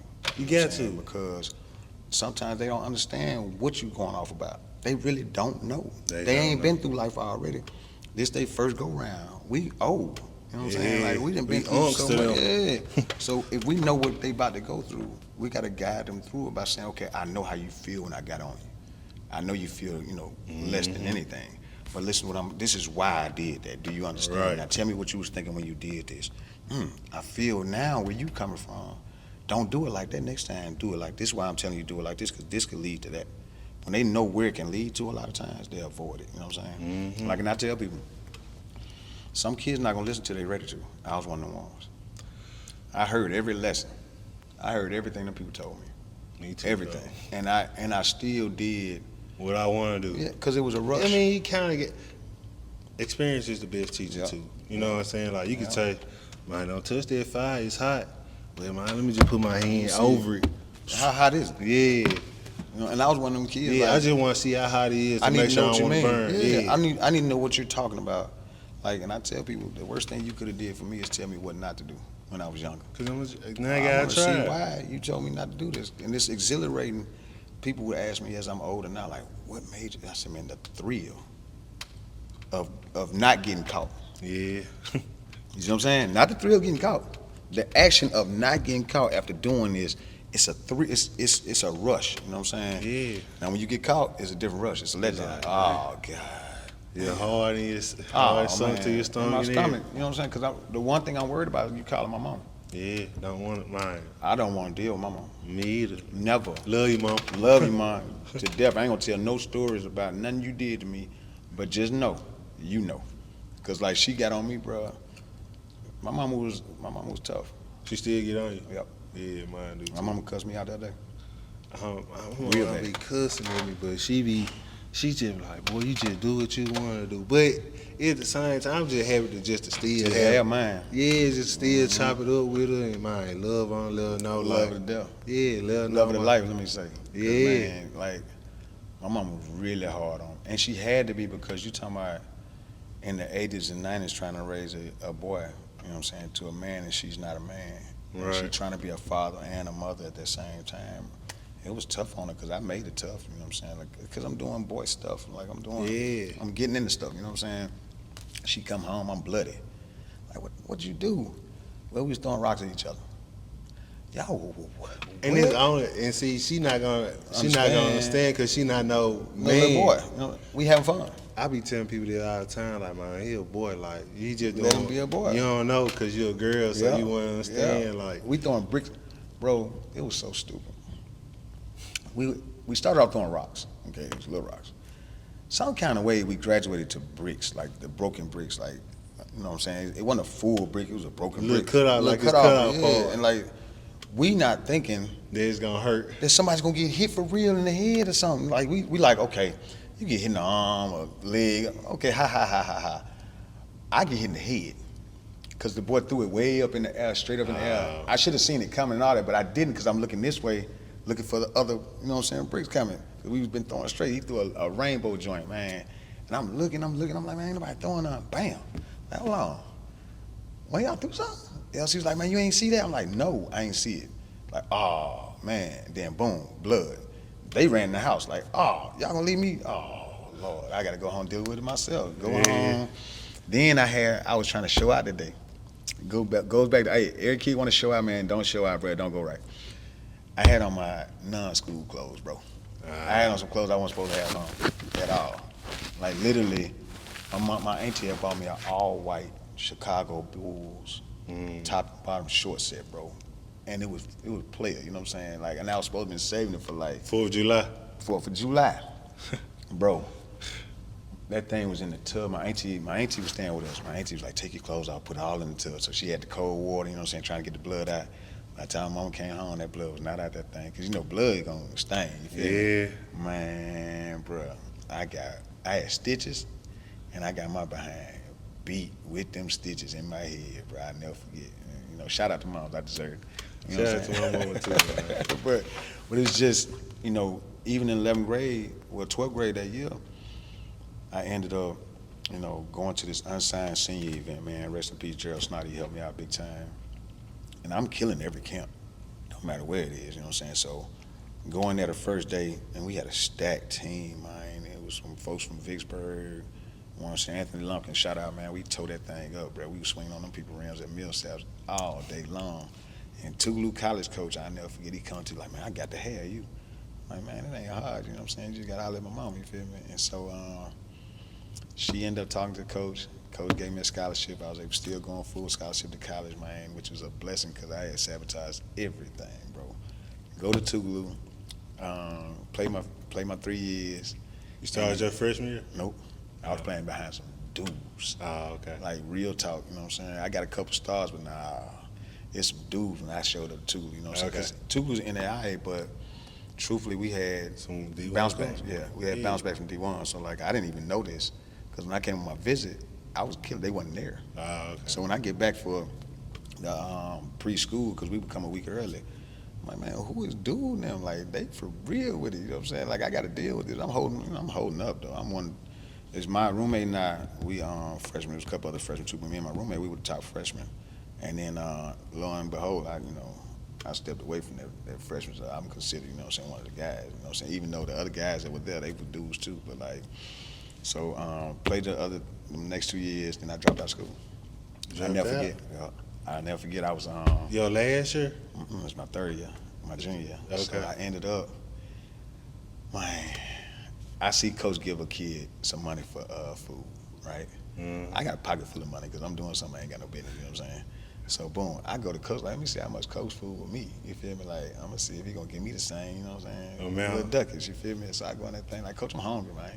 I don't never be eating at night, you know what I'm saying? I'm trying to gain weight, He's like, I got you. He gave me $5. And I was like, man, I took the fight, you feel me? But I'm like, man, I ain't about to keep doing this, man. I'm making so much money on the outside, bro. I'm done, you know what I'm saying? Right.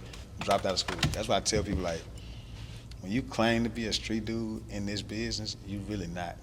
Because real street dudes, we gonna leave. Like, I left. Like, I'm going to the streets, you know what I'm saying? I'm Right. gonna do this. So, like, did that for some years, man. It was embarrassing, the worst decision of my life. It was something I'm not proud of, but it's a part of my journey, you know what I'm saying? So, like, dropped out of school, did that for some years, and started coaching. What's your thoughts though while you in the streets though, Coach? Like, are you thinking about the game? Are you still watching? I'm still the game? hooping. Okay. Still hooping like every day. You know what I'm saying? I'm still hooping with the top guys every day. Like every day, I'm playing at least 4 or 5 times a day. I'm able to catch the morning run, afternoon run, evening run, and the night run. So I'm getting it in. You know what I'm saying? Every gym I can. So I'm still hooping, but like I'm out there though. You know what I'm saying? So like at the end of the day, I ain't thinking the hooping part is just for recreation. You know what I'm saying? Stay from being in the streets all day. Right. You see what I'm saying? Because the police looking for you. Right. Somewhere If you safe in- to go. If you in the mix all day long, they gonna spot you out like, okay, he always out here. So I would hoop during the day, and I pop out. You know what I'm saying? Amen. Every once in a while. So they still looking at me like a hooper. Mm. So like the whole time I was getting away with it. I never went to jail. Let me say, I've never been to prison. I've had to do, you know what I'm saying? I've been in a holding cell. I've done some days with it, but nothing serious. You know what I'm Right. saying? So boom, turn around, man. It got too big, and I got scared. Like, cause a couple of my homeboys went in for some years, and I'm like, okay, that's too close. And so the police actually said something to me one time, like, hey man, we gonna get y'all. We know what y'all doing. I'm like, you're not gonna get me. And I went cold turkey. I left Mississippi. I'll never forget. I just started my own AAU program. It's called Mississippi Flight. I left that here. I was assistant coach here at Piney Woods at the time. I left everything cold turkey and moved to Chicago off the wham. I ain't got no job. Only thing I had was a chick I knew. I'm moving in with her. Get up there, get me about 4 jobs. Working at a suit store, you know what I'm saying? And like the little, had a little warehouse to it that I had to go pull the boxes down for the old man or whatever. I worked at the YMCA, I worked at Job Corps, and then I volunteered for basketball. Volunteer for basketball led me to an assistant job at this place called Diet High School in Washington Park. It was tumultuous in that thing. Every day before the kids come to practice, they fighting the hallway. Boom, I leave Diet, go to Julian High School with this veteran coach that's like a legend up there. You know what I'm saying? So I started fooling with him. He started teaching me how to coach, teaching me the game from the coaching side. I'm still hooping and everything up there. So boom, get through with that. He goes to IMG. In the summertime, we coaching with Meanstreets at the time. So we were Meanstreets, Anthony Davis and that whole crew is our crew. You know what I'm saying? So we got dudes like it's stupid. Anthony Davis, Jamari Traylor went to Kansas, Phil Graham went to St. John's, Darian Walker went to Valparaiso, Ken Nunn was on our 15s that ended up playing with the Lakers. Jabril Adekoye, who I still say was better than Alex Foster's Jabril. If you're watching this, you know what I'm saying? You still my guy. He went to Valparaiso. Juice Brown went to Toledo, was Player of the Year. Lauren Christian Jackson went to Akron, was Player of the Year. Brandon Dawson was at Michigan State. D. Davis went to Xavier. I mean, you talking about it, we had it, you know what I'm saying? So coming out of that, I go to IMG. I get a job at IMG in the summer of 10. Summer of 10. Go down there. We take a couple kids with us from Chicago. We rolled. We had DeAndre Daniels that ended up going to UConn and playing, got drafted by the Raptors. We brought Phil and Jamar and Shiak and Sunday. We brought them all down with us. And then that next year, man, we turned all the way out of 23 kids that next year in our post-grad program. I want to say 13 went Division I. You know what I'm saying? So then that put us On the a different, platform, big old platform. So then after that, I don't know if you remember the kid Maceo Teague that played for Baylor. Maceo came down, played for me, and then I kept moving up the ranks. I ended up coaching my culmination of IMG in 14. I was coaching the elite varsity team, the one you see on TV now. I was coaching that team, and I had Dwayne Bacon that went to Orlando, went to Florida State, then went to Orlando Magic. Corey Sanders was his backcourt mate and best friend. That core was really good. Ended up going to Rutgers, yep. Yeah, I know. And then who was on it? Dante Scott's on that team. They ended up going to, he ended up leading the SWAC and scoring his last year at college. Tyshawn Powell, Duquesne, Oliver Black, Mississippi State. Satnam Singh is a wrestler now. Satnam Singh was the first India-born player drafted into the NBA. by Dallas Mavericks, and he never went to college. Went straight out of post-grad from IMG. So we had a squad, you know what I'm saying? Went around the country, beating people, and we took some L's, but wasn't a lot of L's. The game, that's why I took you all over, Coach. All over the world, all over the country. Because then, even for IMG, like Under Armour was sending us across LA, New York, Atlanta, Chicago to do clinics and showcases, and not even showcases, we're doing clinics and teaching people, you know, the new game or what it was evolving into. And I mean, it's been. I never thought that I would be an athletic director at a school, even though it's my school. I never thought I'd be in this position. I never thought I would be a head coach in college. I wanted to get in just to, you know, to be around the game again, to give back. But then it turned into this, and it's just goes to show you never know what your path is. How did the game, like, how did you get the coaching job at the community college? Head coach? Head coach. So I ended up going to, so I was at Jones Junior College first. I got the job at Iona through the same guy that hired me at IMG, Andy Boorman. So Andy was running the New York Wrens, which is a Nike team. I was coaching with Elfrid Payton Elite at the time, which is a Nike team out of New Orleans at the time. So he sees me on the circuit. I'm doing my thing. I got a really good group. Sees me on the circuit. He's like, man, what are you doing? Like, man, you left me at IMG, and this is what I'm succumb to. I'm a junior college assistant, and I'm coaching AAU again in the summertime. He's like, oh, no, I got something for you. What he had for me was the Iona job, which is an assistant coach up there in New York. And so we go to the tournament, get through the tournament. A couple of schools down here in Mississippi that had head coaching jobs open, they called me like, hey, we want you to interview for the job. Come back down and interview. I don't get that job, but those people recommend me to another school. You know what I'm saying? So I end up getting on their interview panel, and I got the Hines job. And I turned the program around from a doormat program to we were Final Four the last 2 years, and I got Coach of the Year the last year. Yeah, I got a guy from Memphis on their team, too. They just won this past year. I can't think of his name. Jordan Johnson. Is that his name? That's his name. He skinny, tall. For Hines? I believe so. Jordan is. Or is that might be Holmes. He might go to. Might have been Holmes. Or Northwest. Either one of them. Yeah. Because I know a lot of, like, Holmes had a Memphis kid, Northeast and Northwest. Who won the? Holmes was winning. Holmes won it This year? Or this past year? Yeah, who won? No, Jones won it this past year. That's where he go then. Okay. He go to Jones. And see, Jones is the same guy I was saying about Clarence Weatherspoon. He's the assistant over at Jones now.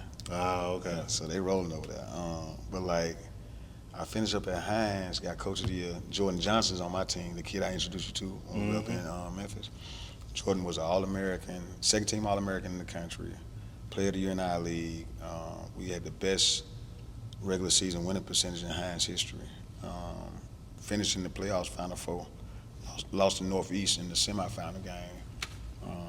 There's some circumstances there. We was up 10, man. Then I had my star forward, but he broke his wrist the game before. Medicine wore off, and he ain't had no more for me. And so, and we needed that group because I had cut the rotation down to about 7 by the end. Got to. And so losing him was big because he was another all-conference guy. He averaged 15 and 10 for me. So like losing him hurt.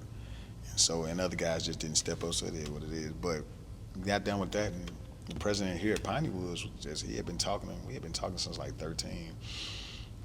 And he was just like, man, I need you to come back. And I was like, all right, I'll think about it, you know what I'm saying? Yeah. But I'm coming out Coach of the Year, and I got the class I signed after that was tremendous, you know what I'm saying, walking into it. So I had to make a decision. I was like, man, I can stay here at Hines and do this forever, or I can give somebody else an opportunity, and I can increase my opportunities as well by taking the athletic director job. So I gave the head coaching job to my assistant.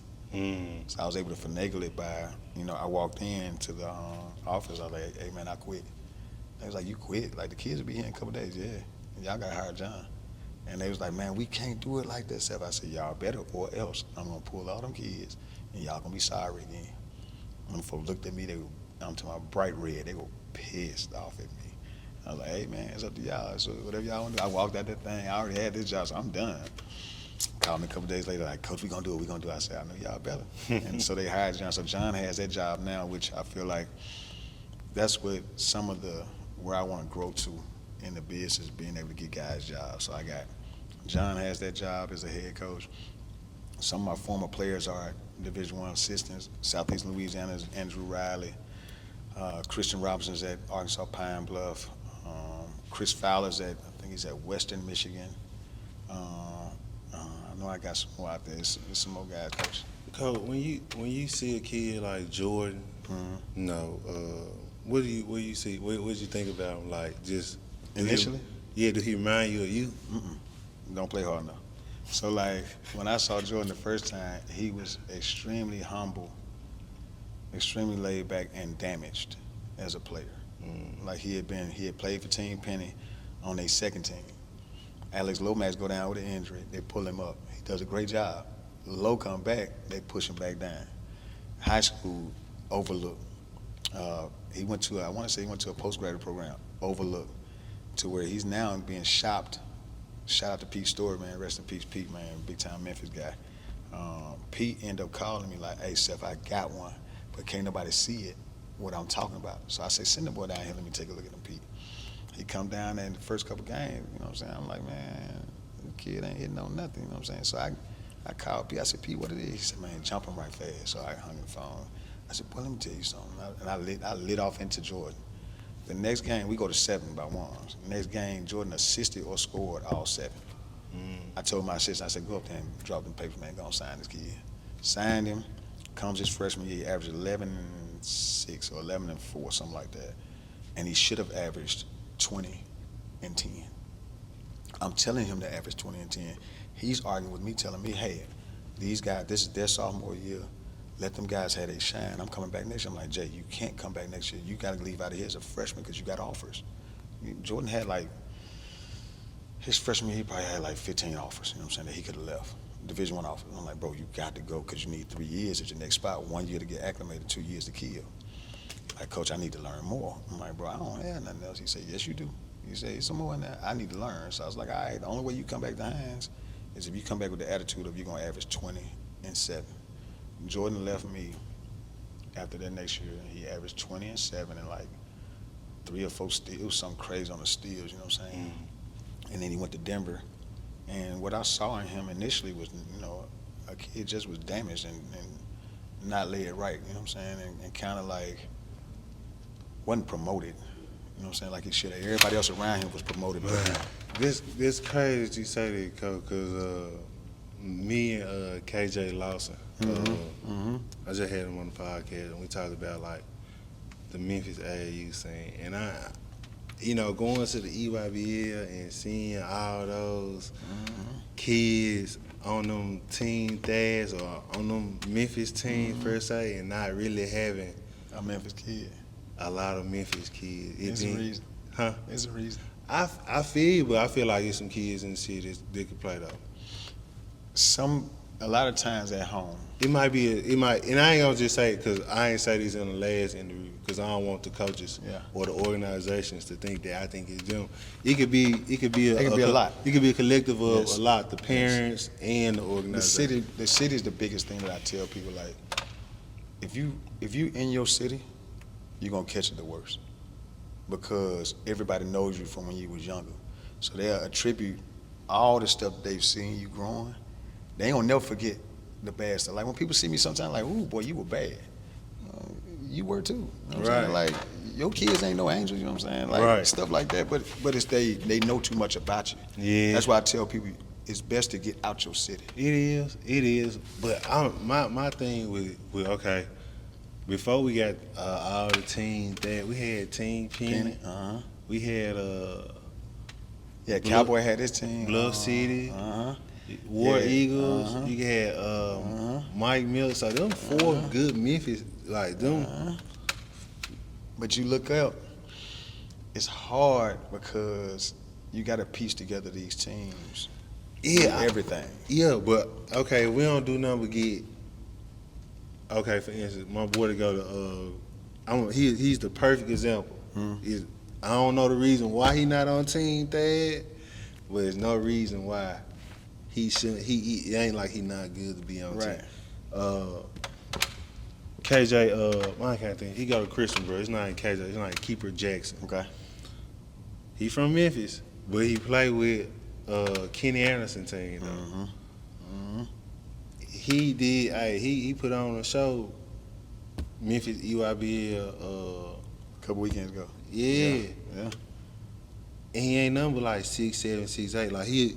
play everything from the wing to the paint. Like, he got the toughness. Like, and it, like when I see us lose, like some of the teams lose, it's like they don't have that. They not from Memphis, so they don't have that the pride, the team, the Memphis toughness. Like, you gotta have some of that toughness to make it in the EYBL. So like we don't get none, but how many guys you can have on the EYBL team? Well, you can have as many as you want.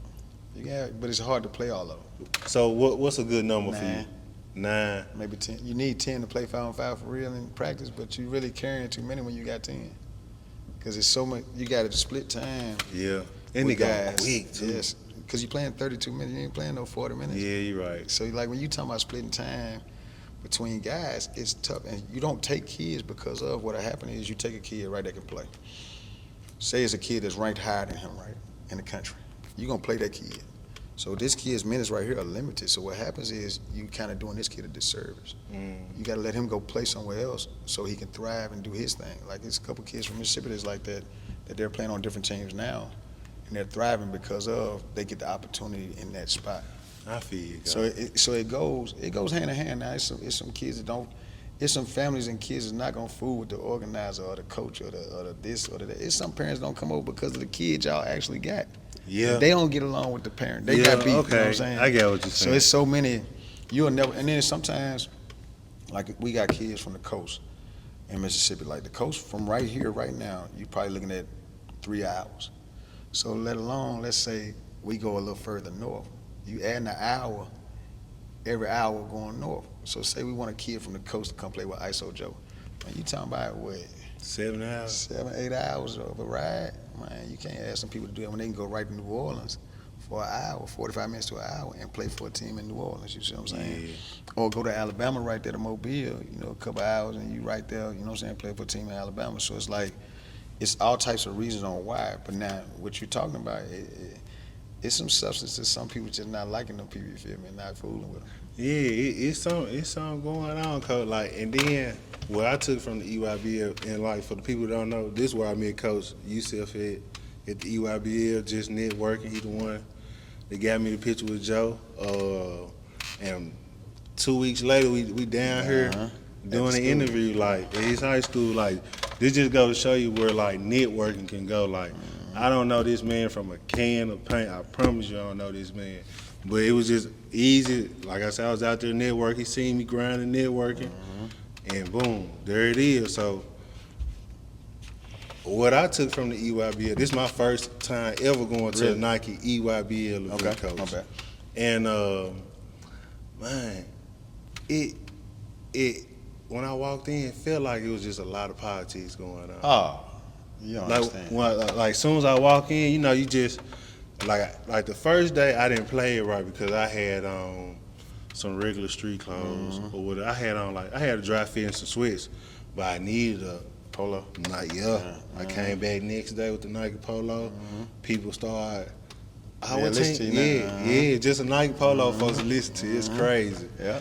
And just you get what I thought about is just it's like a lot of politics going on. It's like you walk in, you see everybody got it's like everybody got their hand over their mouth. They don't want you to know what they talking about. It's a secret. Like it's just a lot of politics going on. It ain't nothing but money in there. Like you seeing nothing but, like I said, this is my first EYBL ever. Like it was kind of like a lot for me because I'm like I had to go about 10 different courts, 20 different courts just to like really network. Like after the weekend, I feel like I had hoop because I just walked from court to court just network. Bruh. Where at now? Network. I'm watching people. I'm just, you know what I'm saying? I'm just picking up on it like. Sports is 90% politics, 10% ability. Bruh, this. I mean, I knew that, but like being there, you see it. Like you see the man. Well, his dad is an alum, and boosters, and so we're gonna take him. There's some kids gonna play because they daddy can pay. There you go. You see what I'm saying? And then there's some that can play. You know what I'm saying? And it's some that can play that might not be better than the next kid, but they gonna be on the floor because of the politics. I remember having that issue with one of the AAU teams I coached, and when I took over, they were like, start these kids. And I was like, no, I'm not starting that kid. He's not good. They're like, well, we need you to start this kid because he's the face. Man, this boy better than him. So I did it like the first game we lost. Did the second game we lost. And so I remember seeing like the next game we got to, I'm looking around, I don't see nobody from Nike in there. I said, man, I'm making this switch right now. And I've done this twice on 2 different organizations. I said, I'm making this switch right now. I say, starting lineup, boom, boom, boom, boom, boom. So the kid looked at me like, I'm not starting. I'm like, just be ready to come off the bench. Boom, we go out there, we win. I get the phone call right after the game. I'll never forget it. Like, what are you doing? Put that kid on the floor. I said, man, he sucks. The kid is not better than the other kid, bro. We playing to win. Y'all can do all that politics and all that stuff y'all want to do over there. I'm not stepping none of that, man. Let's put the kids on the floor that can win, because that's going to make it look better for us as an organization. Thanks. The kid that can't play, if he can play, you know what I'm saying, play his role. He's going to play behind this kid. That doesn't make him a bad player. He'll still get looked at. He still get looked at. It's the pecking order of what sports really is. When I came through, it was a pecking order. You know, those guys that were here, guys that were there, it's tiers to it. Yeah. So at the end of the day, you got to accept your tier from the work that you done put in or not. You know what I'm saying? Or I tell people, Jesus sprinkled some of us with a little different sprinkle. You know what I'm saying? Like Lindsey Hunter was sprinkled a little different. Right. Ryan Lochte sprinkled a little different. You know what I'm saying? Like I can name more Monte guys. Ellis. Monte Ellis was sprinkled way different. And Monte Ellis come from an athletic family. That's what people don't know. Monte Ellis' brother, Antoine, Duncan Twan, rest in peace, man. Duncan Twan was probably 6'7", pogo stick, you know what I'm saying? So the cousin played football, I think Division I football, and just the Ellis name was, you know, huge. The Rice name around here, Jerry Rice and his, you know, folks that didn't come off that name. There's a bunch of the Outlaws, Travis Outlaw, and them from up there in North Mississippi. Like you go through and you see where, you know what I'm saying, like it can be, you know what you're getting out of these folks, you know what I'm saying? So like the politics part of it comes into play. Like for instance, the trouble I got in, right? It ain't worse than some of my other homeboys' trouble. But it was detriment to my career, but it wasn't detriment to their trouble, wasn't detriment to theirs. And they were actually, you know what I'm saying, in way more trouble than I was. They were criminal, you know what I'm saying? Right. But they got away with some of the stuff, but my folks didn't let me get away with that, you see what I'm saying? So it's like, I could have gone to another school. My mama was hell-bent on no. You going over there with them black folk. Because my mom was black power, you know what I'm saying? Yeah. So like, it was a whole bunch into what really goes on. And what you walked into is the new nature of the business. Like, it's all backroom deals. Everything's a slick deal somewhere. You know what I'm saying? This is what it look like. I try to be straight up and down. That's why, you know, I've been in my position for so long, is because I don't believe in taking money for kids. You're not gonna buy me. I'm not gonna let you buy the kids I'm dealing with. You know what I'm saying? You gotta be genuine in your approach. You gotta be really looking for their best interest and them trying to get to the next level before I say, oh yeah, going up there to that school. Because in so many times, guys just in it for the bread. You know what I'm saying? Yeah. They throwing bread around. Hey, I'm gonna pay them this. Well, you discuss that with them. Don't discuss that with me, because I don't want a dime. Right. Never have taken a dime for a player, and I've been in this now 19 years. And they say I should have, but I go to bed at night knowing that I work to get what I have on my own, like, and not on my own of a sense of not having help, but on my own with not looking for somebody to boost me or hand me out, you know what I'm saying? Do I need help sometimes? Yeah, of course. We all do when you're talking about real life, you know what I'm saying, with kids and, you know, life living and stuff you want to do. But at the same time, it's not going to be because I piggybacked off somebody else, you know, work. That's bogus, you know what I'm saying? Yeah. Like Anthony Davis having Ant in high school as far as for AAU. I could have taken all types of deals. I know you were getting all type of. It was ridiculous. What's the craziest deal you think somebody told me? A house, brand new Yukon, because I was driving Yukon at the time. House, Yukon, and bread if I can get 80 to go to Michigan. It was crazy. I'm like, bro, I don't have nothing to do with that. That's not my child. You need to talk to his family, you know what I'm saying? They need a house. They need a new blah, blah, blah. They needed this. Don't come at me, because that ain't got nothing to do with me, you know what I'm saying? And I left it at that. And I can recall, man, there's been times I've seen with kids, somebody knock on the door, drop the briefcase off on the porch, dip. Person don't nobody move. We nervous, you know what I'm saying? We sitting in the house like, man, y'all know them folks? Like, nah, bro. Like, man, we ain't touching that. 15, 20 minutes later, they come back, grab the briefcase, and take off. Yeah. Bunch of money. I'm talking about money. And this really what when I was there, this really all I really seen, really, like. There's a bunch of fugazes in that, Jack. Yeah. Like, you can get, you can come up and you can fall off. Yeah, like quick. my goal in there was to like, man, just really network with anybody who gonna listen to what I got to say about my podcast. Yeah. My first introduction, I told Adonis this the other day when I said Adonis who? Thomas. Yeah. It's my dog. Yeah, that's what I had. He was the first person to give me first person to like do my in person junk, and I just got like 1,000 views. Like that junk, like he turned me up. That was my first in person interview, and that junk shot to 1,000. I just got 1,000 views yesterday. Bro, I trained Adonis at IMG. For real? Cause Travis King. Travis King. Oh, Travis King. Okay. So Travis King, OG. So Travis was doing the AAU stuff back in the day. I met Travis in Orlando, man, at this thing they used to call Super Showcase and Nationals for AAU. And that's when Memphis was YOMCA. them. Mm-hmm. All right, so boom. Of course, me being from Mississippi, I'm like, man, I'm going to see this Memphis team. What's happening? You know what I'm saying? Yeah. So boom, go over there. I see Travis. And I'm like, this is my first time ever seeing Travis. And I'm like, and it's like royalty. You know what I'm saying? Like, man, he been in the business like for real. He been doing it. This is what I aspire to be or better. And so go introduce myself. You know what I'm saying? We chop it up, and then lo and behold, like some months later, I think Travis might have been working for like Happy Walters or somebody like that, the agent. And so they brought all the Memphis guys down to IMG to train. So Adonis, Sean Williams, it's a dude from, I want to say, he went to Missouri. I want to say he's from like West Memphis. He went to Lawrence Bowers. Okay, Lawrence Bowers. Lawrence Bowers was down there training with us. And it was a whole bunch of guys, man. I just remember saying like, man, this is all right. You know what I'm saying? That's when I really got into the pre-draft training and all that stuff and just knowing the business. See, if that's the case, then you met AD at like 19. This when he said he did like his pre-draft workout when he went to like Florida. That's where he was at. He was with us at IMG. He said he was there he said that's where he became a pro at down there. So We work, bro. We work for real. Like we work like, man, I didn't train Jimmy Butler. Donovan Mitchell? So, no. You didn't have him though, did you? I was supposed to have Donovan Mitchell okay. on that team with Corey Sanders and Dwayne Bacon. If Donovan Mitchell sees this, he'll know. He went to another prep school, but he was supposed to be coming to IMG. Well, I was just asking far as like on the pre-draft. I wasn't there for when Donovan came out. I was gone. If he did go train down there, I was gone to college by then. Oh, okay. Because Donovan, matter of fact, my last year at IMG was Donovan Mitchell's senior year of high school. So, he still had to go to, you know what I'm saying, one more year. Yeah, so like I didn't see him. I was going to college after that. Good dude. Who your top 5 out of like, you ain't seen basketball world round, you ain't been around the game a long time. Like who your top 5 that you ain't seen with your own eyes? Brian Adams is one that played right here with me. Brian Adams was an NBA player, for sure. And then AD, he and I played one-on-one a few times. AD was real.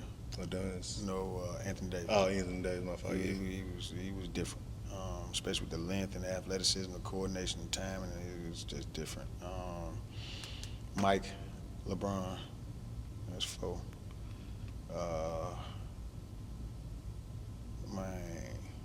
I'm gonna be honest. AI was different. Yeah. It's a little dude. Yeah. A real little dude. Yeah. They got to it. You know what I'm saying? Like, to see, so I've seen those careers of those guys. What about your top 5 from Mississippi? Oof. Not including you. Lindsey, Hunter, that I've seen. Othello. Othello was a monster. Othello had no plays drawn up for him, man. Othello went for like 20 and 20. Something stupid. Those Gerard Ward. Gerard Ward could shoot left and right hand in game. I ain't talking about I'm talking about switching it up in game. 6'9", went to Michigan, player of the year in the country. Monte Ellis. Ooh. You ever played against him? Yeah, I broke my foot fooling with Monte. Trying to go, Monte was coming down at me and throwing it loud to my homeboy, Willie Hobson. Shout out to Smooth Lounge, man. Hazehurst, man. Willie doing your thing down there. He was throwing it loud to Willie, man. And I went to go steal the pass. Broke my foot fooling around with them folks. And I say 5, but man, Mo Williams wasn't no slow. Yeah. But Williams shoot that ball still right now. Mo Williams hooping. His son's hooping too, though. Yes, they can play. His son. Both of them. I seen Mason and Mike. my high school, the high school that I was coaching in Dallas, they played Mo Williams when he was when that was still when that was at like Lake Highlands or some of that nature, like something like that. I mean, you talking about him? You talking about his assistant coach Trey Johnson is my cousin. Trey was a monster. Trey averaged like 26 a game at Jackson State. I've seen, man. It's some hoop. That's why I be trying to tell kids, It's like, from down here, dog. it's hoop. Not even just down here. Man, it's hoopers all over the world. Everywhere. And see, that's why I be trying, and that's why I came here. Like, I know it ain't that far from Memphis. Yeah. But that's why I came here, just to be on, like, don't think that I'm just staying in Memphis. Just you get everywhere. Yeah, once I get the people in Memphis I want, I'm out. Branch bro. out. Yeah, like, and if our time it don't line up for us to get it, I'm not gonna keep doing no. I can't do it today, man. You can't do it today. It's cool. I appreciate you, bro. Make it another time. I hit you up another time, but I'm moving forward. I'm not doubling back, Right. Cause my time ain't to be wasted, Man, bro. you can't get it back, dog. You That's can't why, get it back. When you asked me to do it, man, I don't even know if you looked at my face when you said, I'm like, okay, I'll do it. Because it's been me. Then you want me to come to Memphis? Right. I like, man, you could have, but like, Try to help you out, but then you see in the school, I wanted that to happen for the school piece because this place is what I didn't know raised me. nothing about it, bro. I had no idea. Wait till you go back now and go look it up on Wikipedia. I am.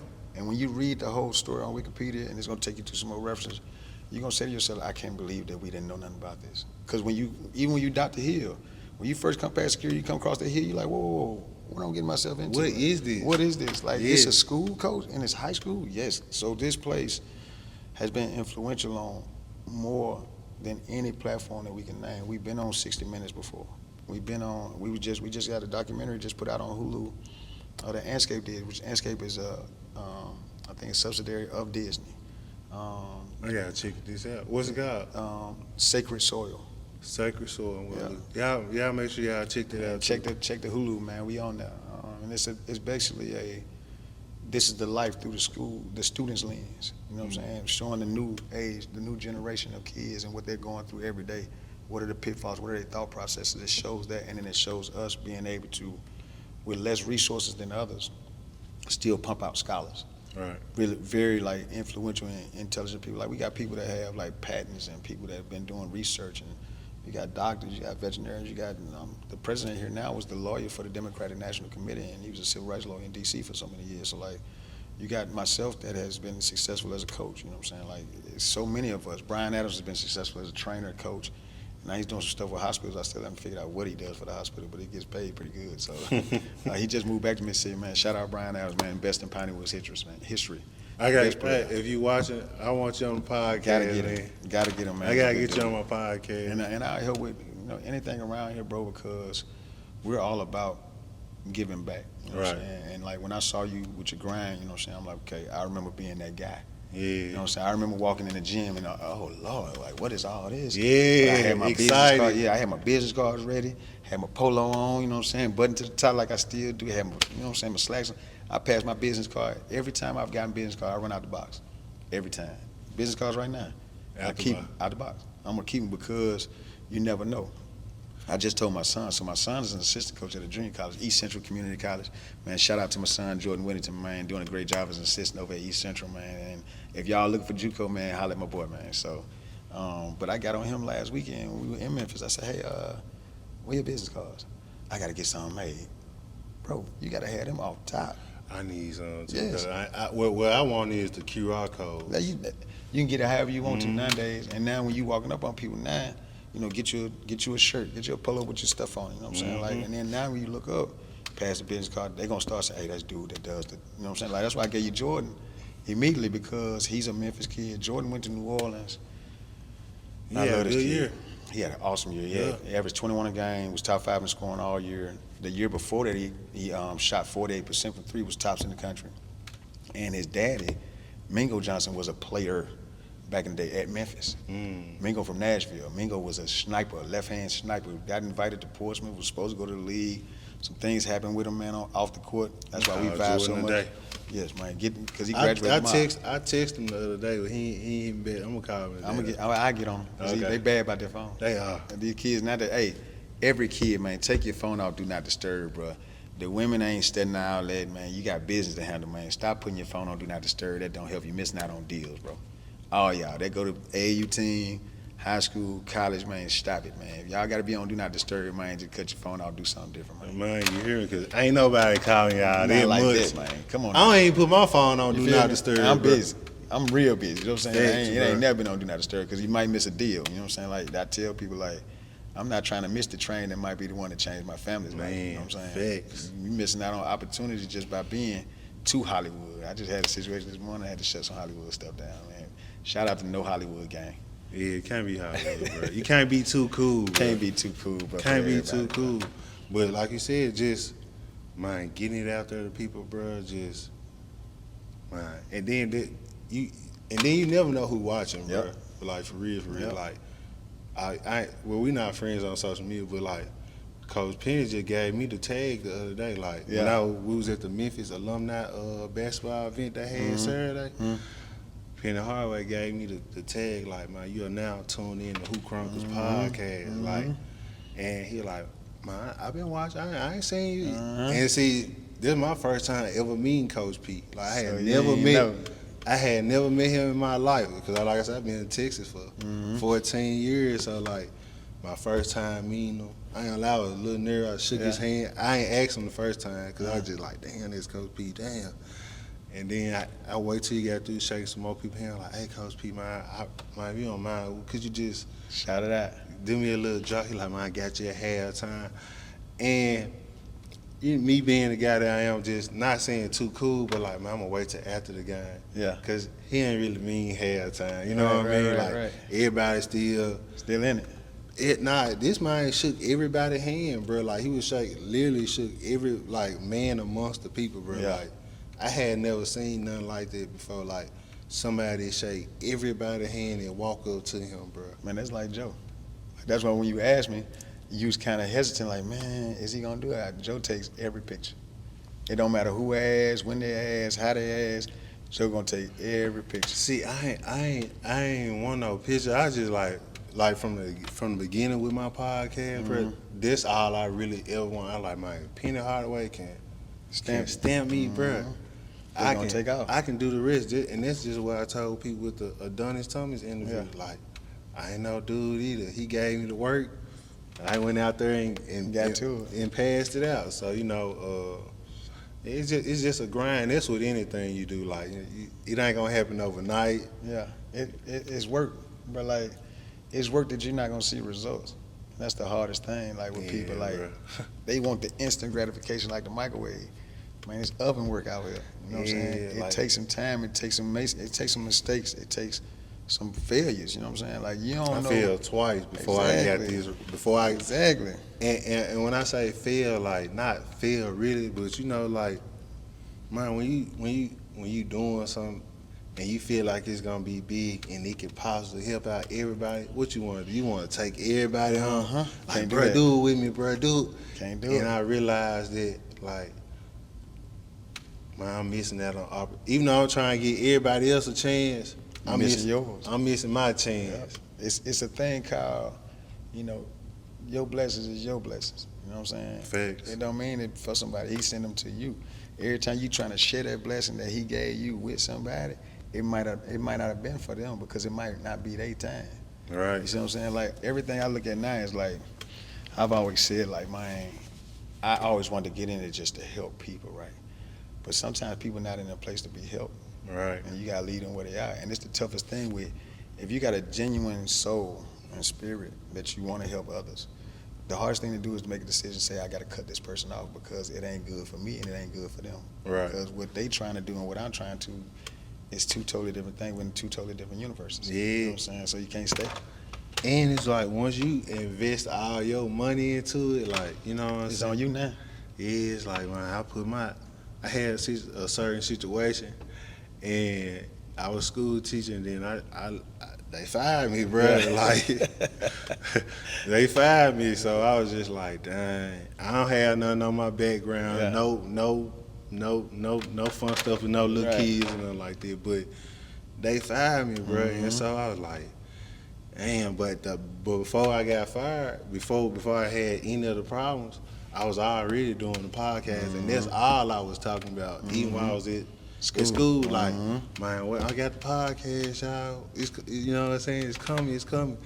And it was virtual at the time. It wasn't face to face. And so, and it was still doing pretty good. Like, it was still people tuning in, checking out. So I'm like, man, this shit live. Like, I'm gonna keep going. So when that happened, when I got fired from the school, I was just like, you know what?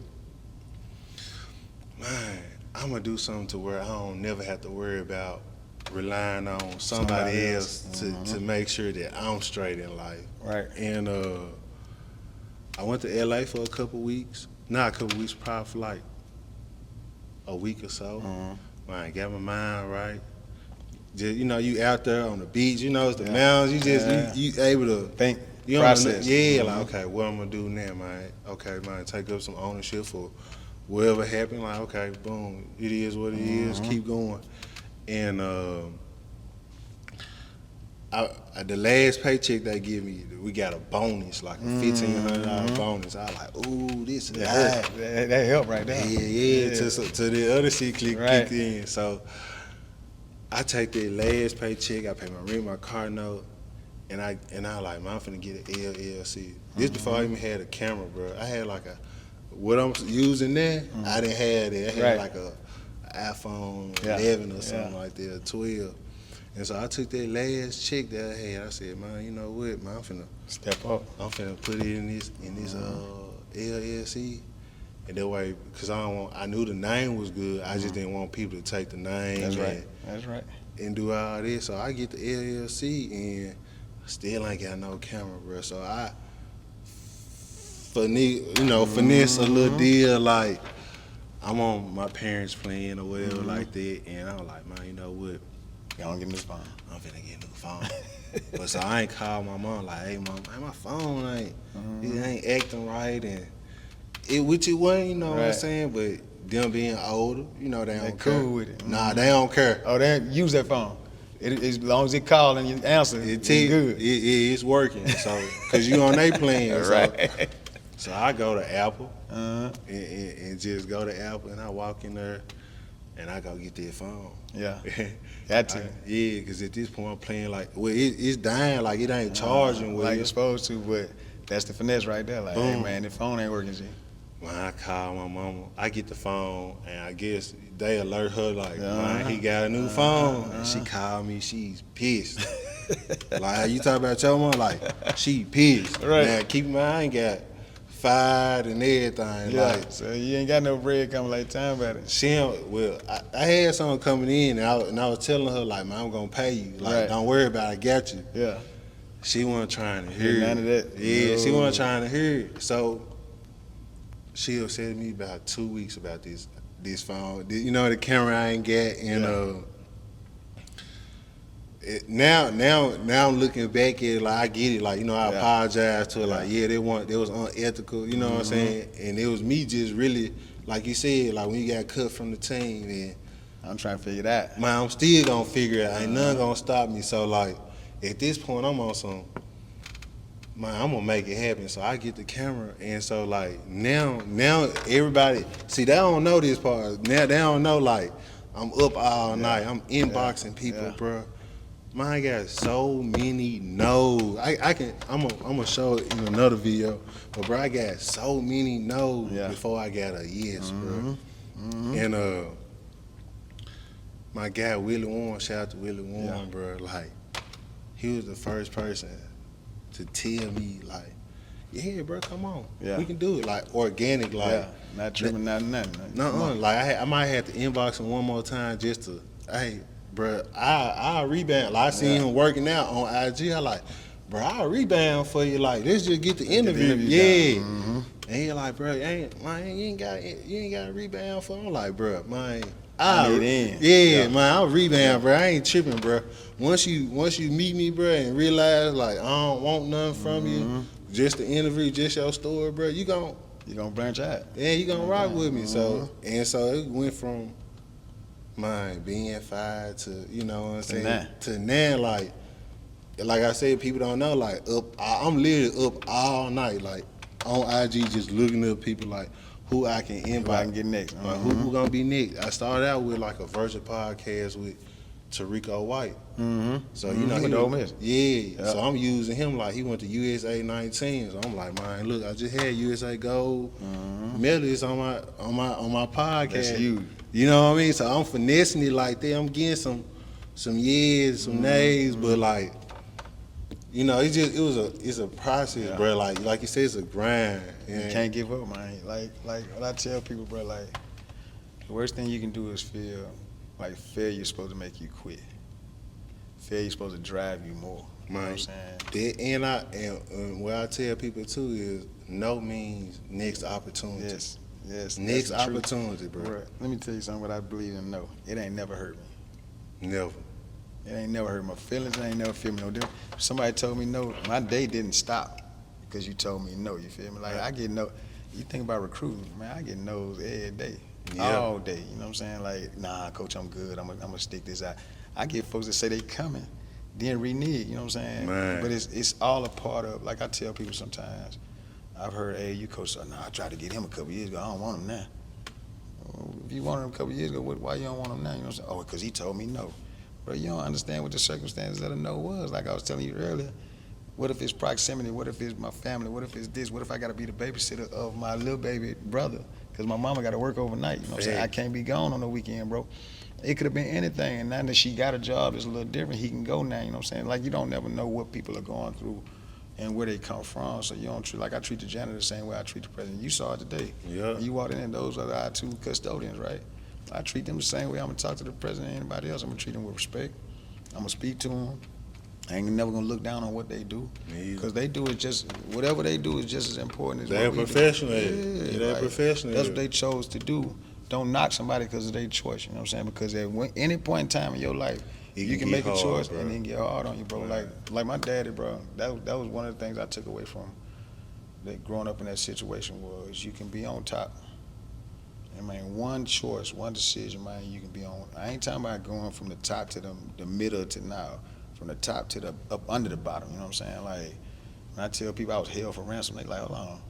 You tell, yeah, me and my older sister were held for ransom at one time because my daddy owed some folks. You know what I'm saying? And luckily, my auntie, from the story they gave me, you know, I was in Pampers. Auntie came and got us, you know what I'm saying? Daddy didn't even come get us. Damn. You know what I'm saying? Like my auntie came up, my auntie and her ex-husband, rest in peace. You know, they came and picked us up and got us out of the little situation, you feel me? But like any day it could be somebody else.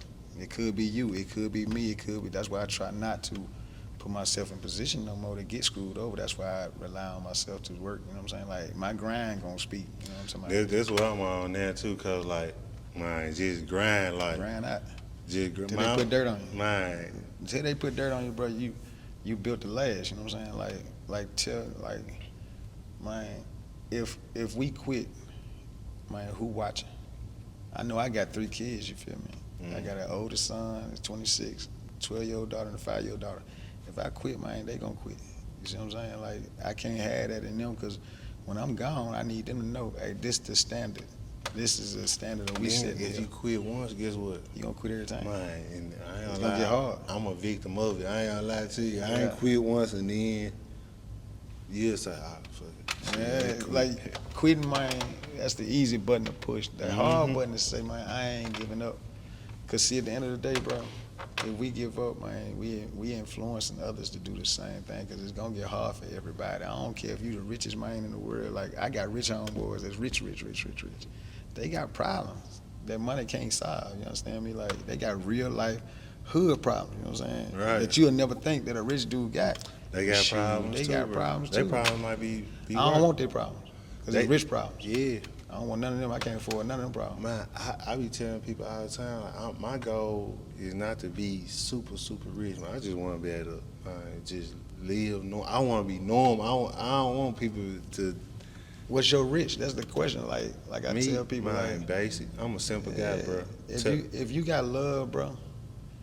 If you got love and family, you rich. you super rich. You know what I'm saying? I'm Because, rich. like, the Lord gonna take care of You know, like it's a verse, man. I ain't the one that's gonna quote the actual, you know, what chapter it's in, what verse it is, but I know what it says.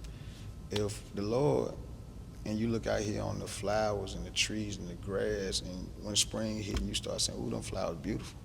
You know what I'm saying? Look what the Lord did to that plant. So if he do that to a plant, the birds out here flying free, they doing their thing, you know what I'm saying? If he do that and take care of them, why you think he gonna leave you out?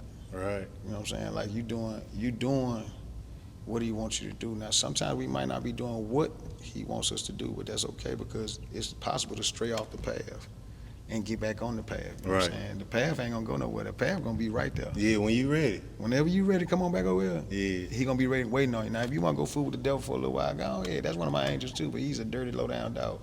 When you get through fooling with that ignorant fool, come on back over here. I'm gonna welcome you back in. If you always notice that, you know, the sheep gonna stray, do you come back? That's the question. Like, and that's the quit part that I'm talking about. Like, don't quit because it can always turn. The tables turn. Tables turn, bro. Like I laugh because I tell my post-grad coach, he be like, man, we called these folks. They ain't take none of the kids. I said, bro, don't worry about that. The tables will turn. They gonna come back across our desk, and it happens so many times. He be like, bro, you said it. I said, bro, it's gotta happen. When you do right, you treat people right.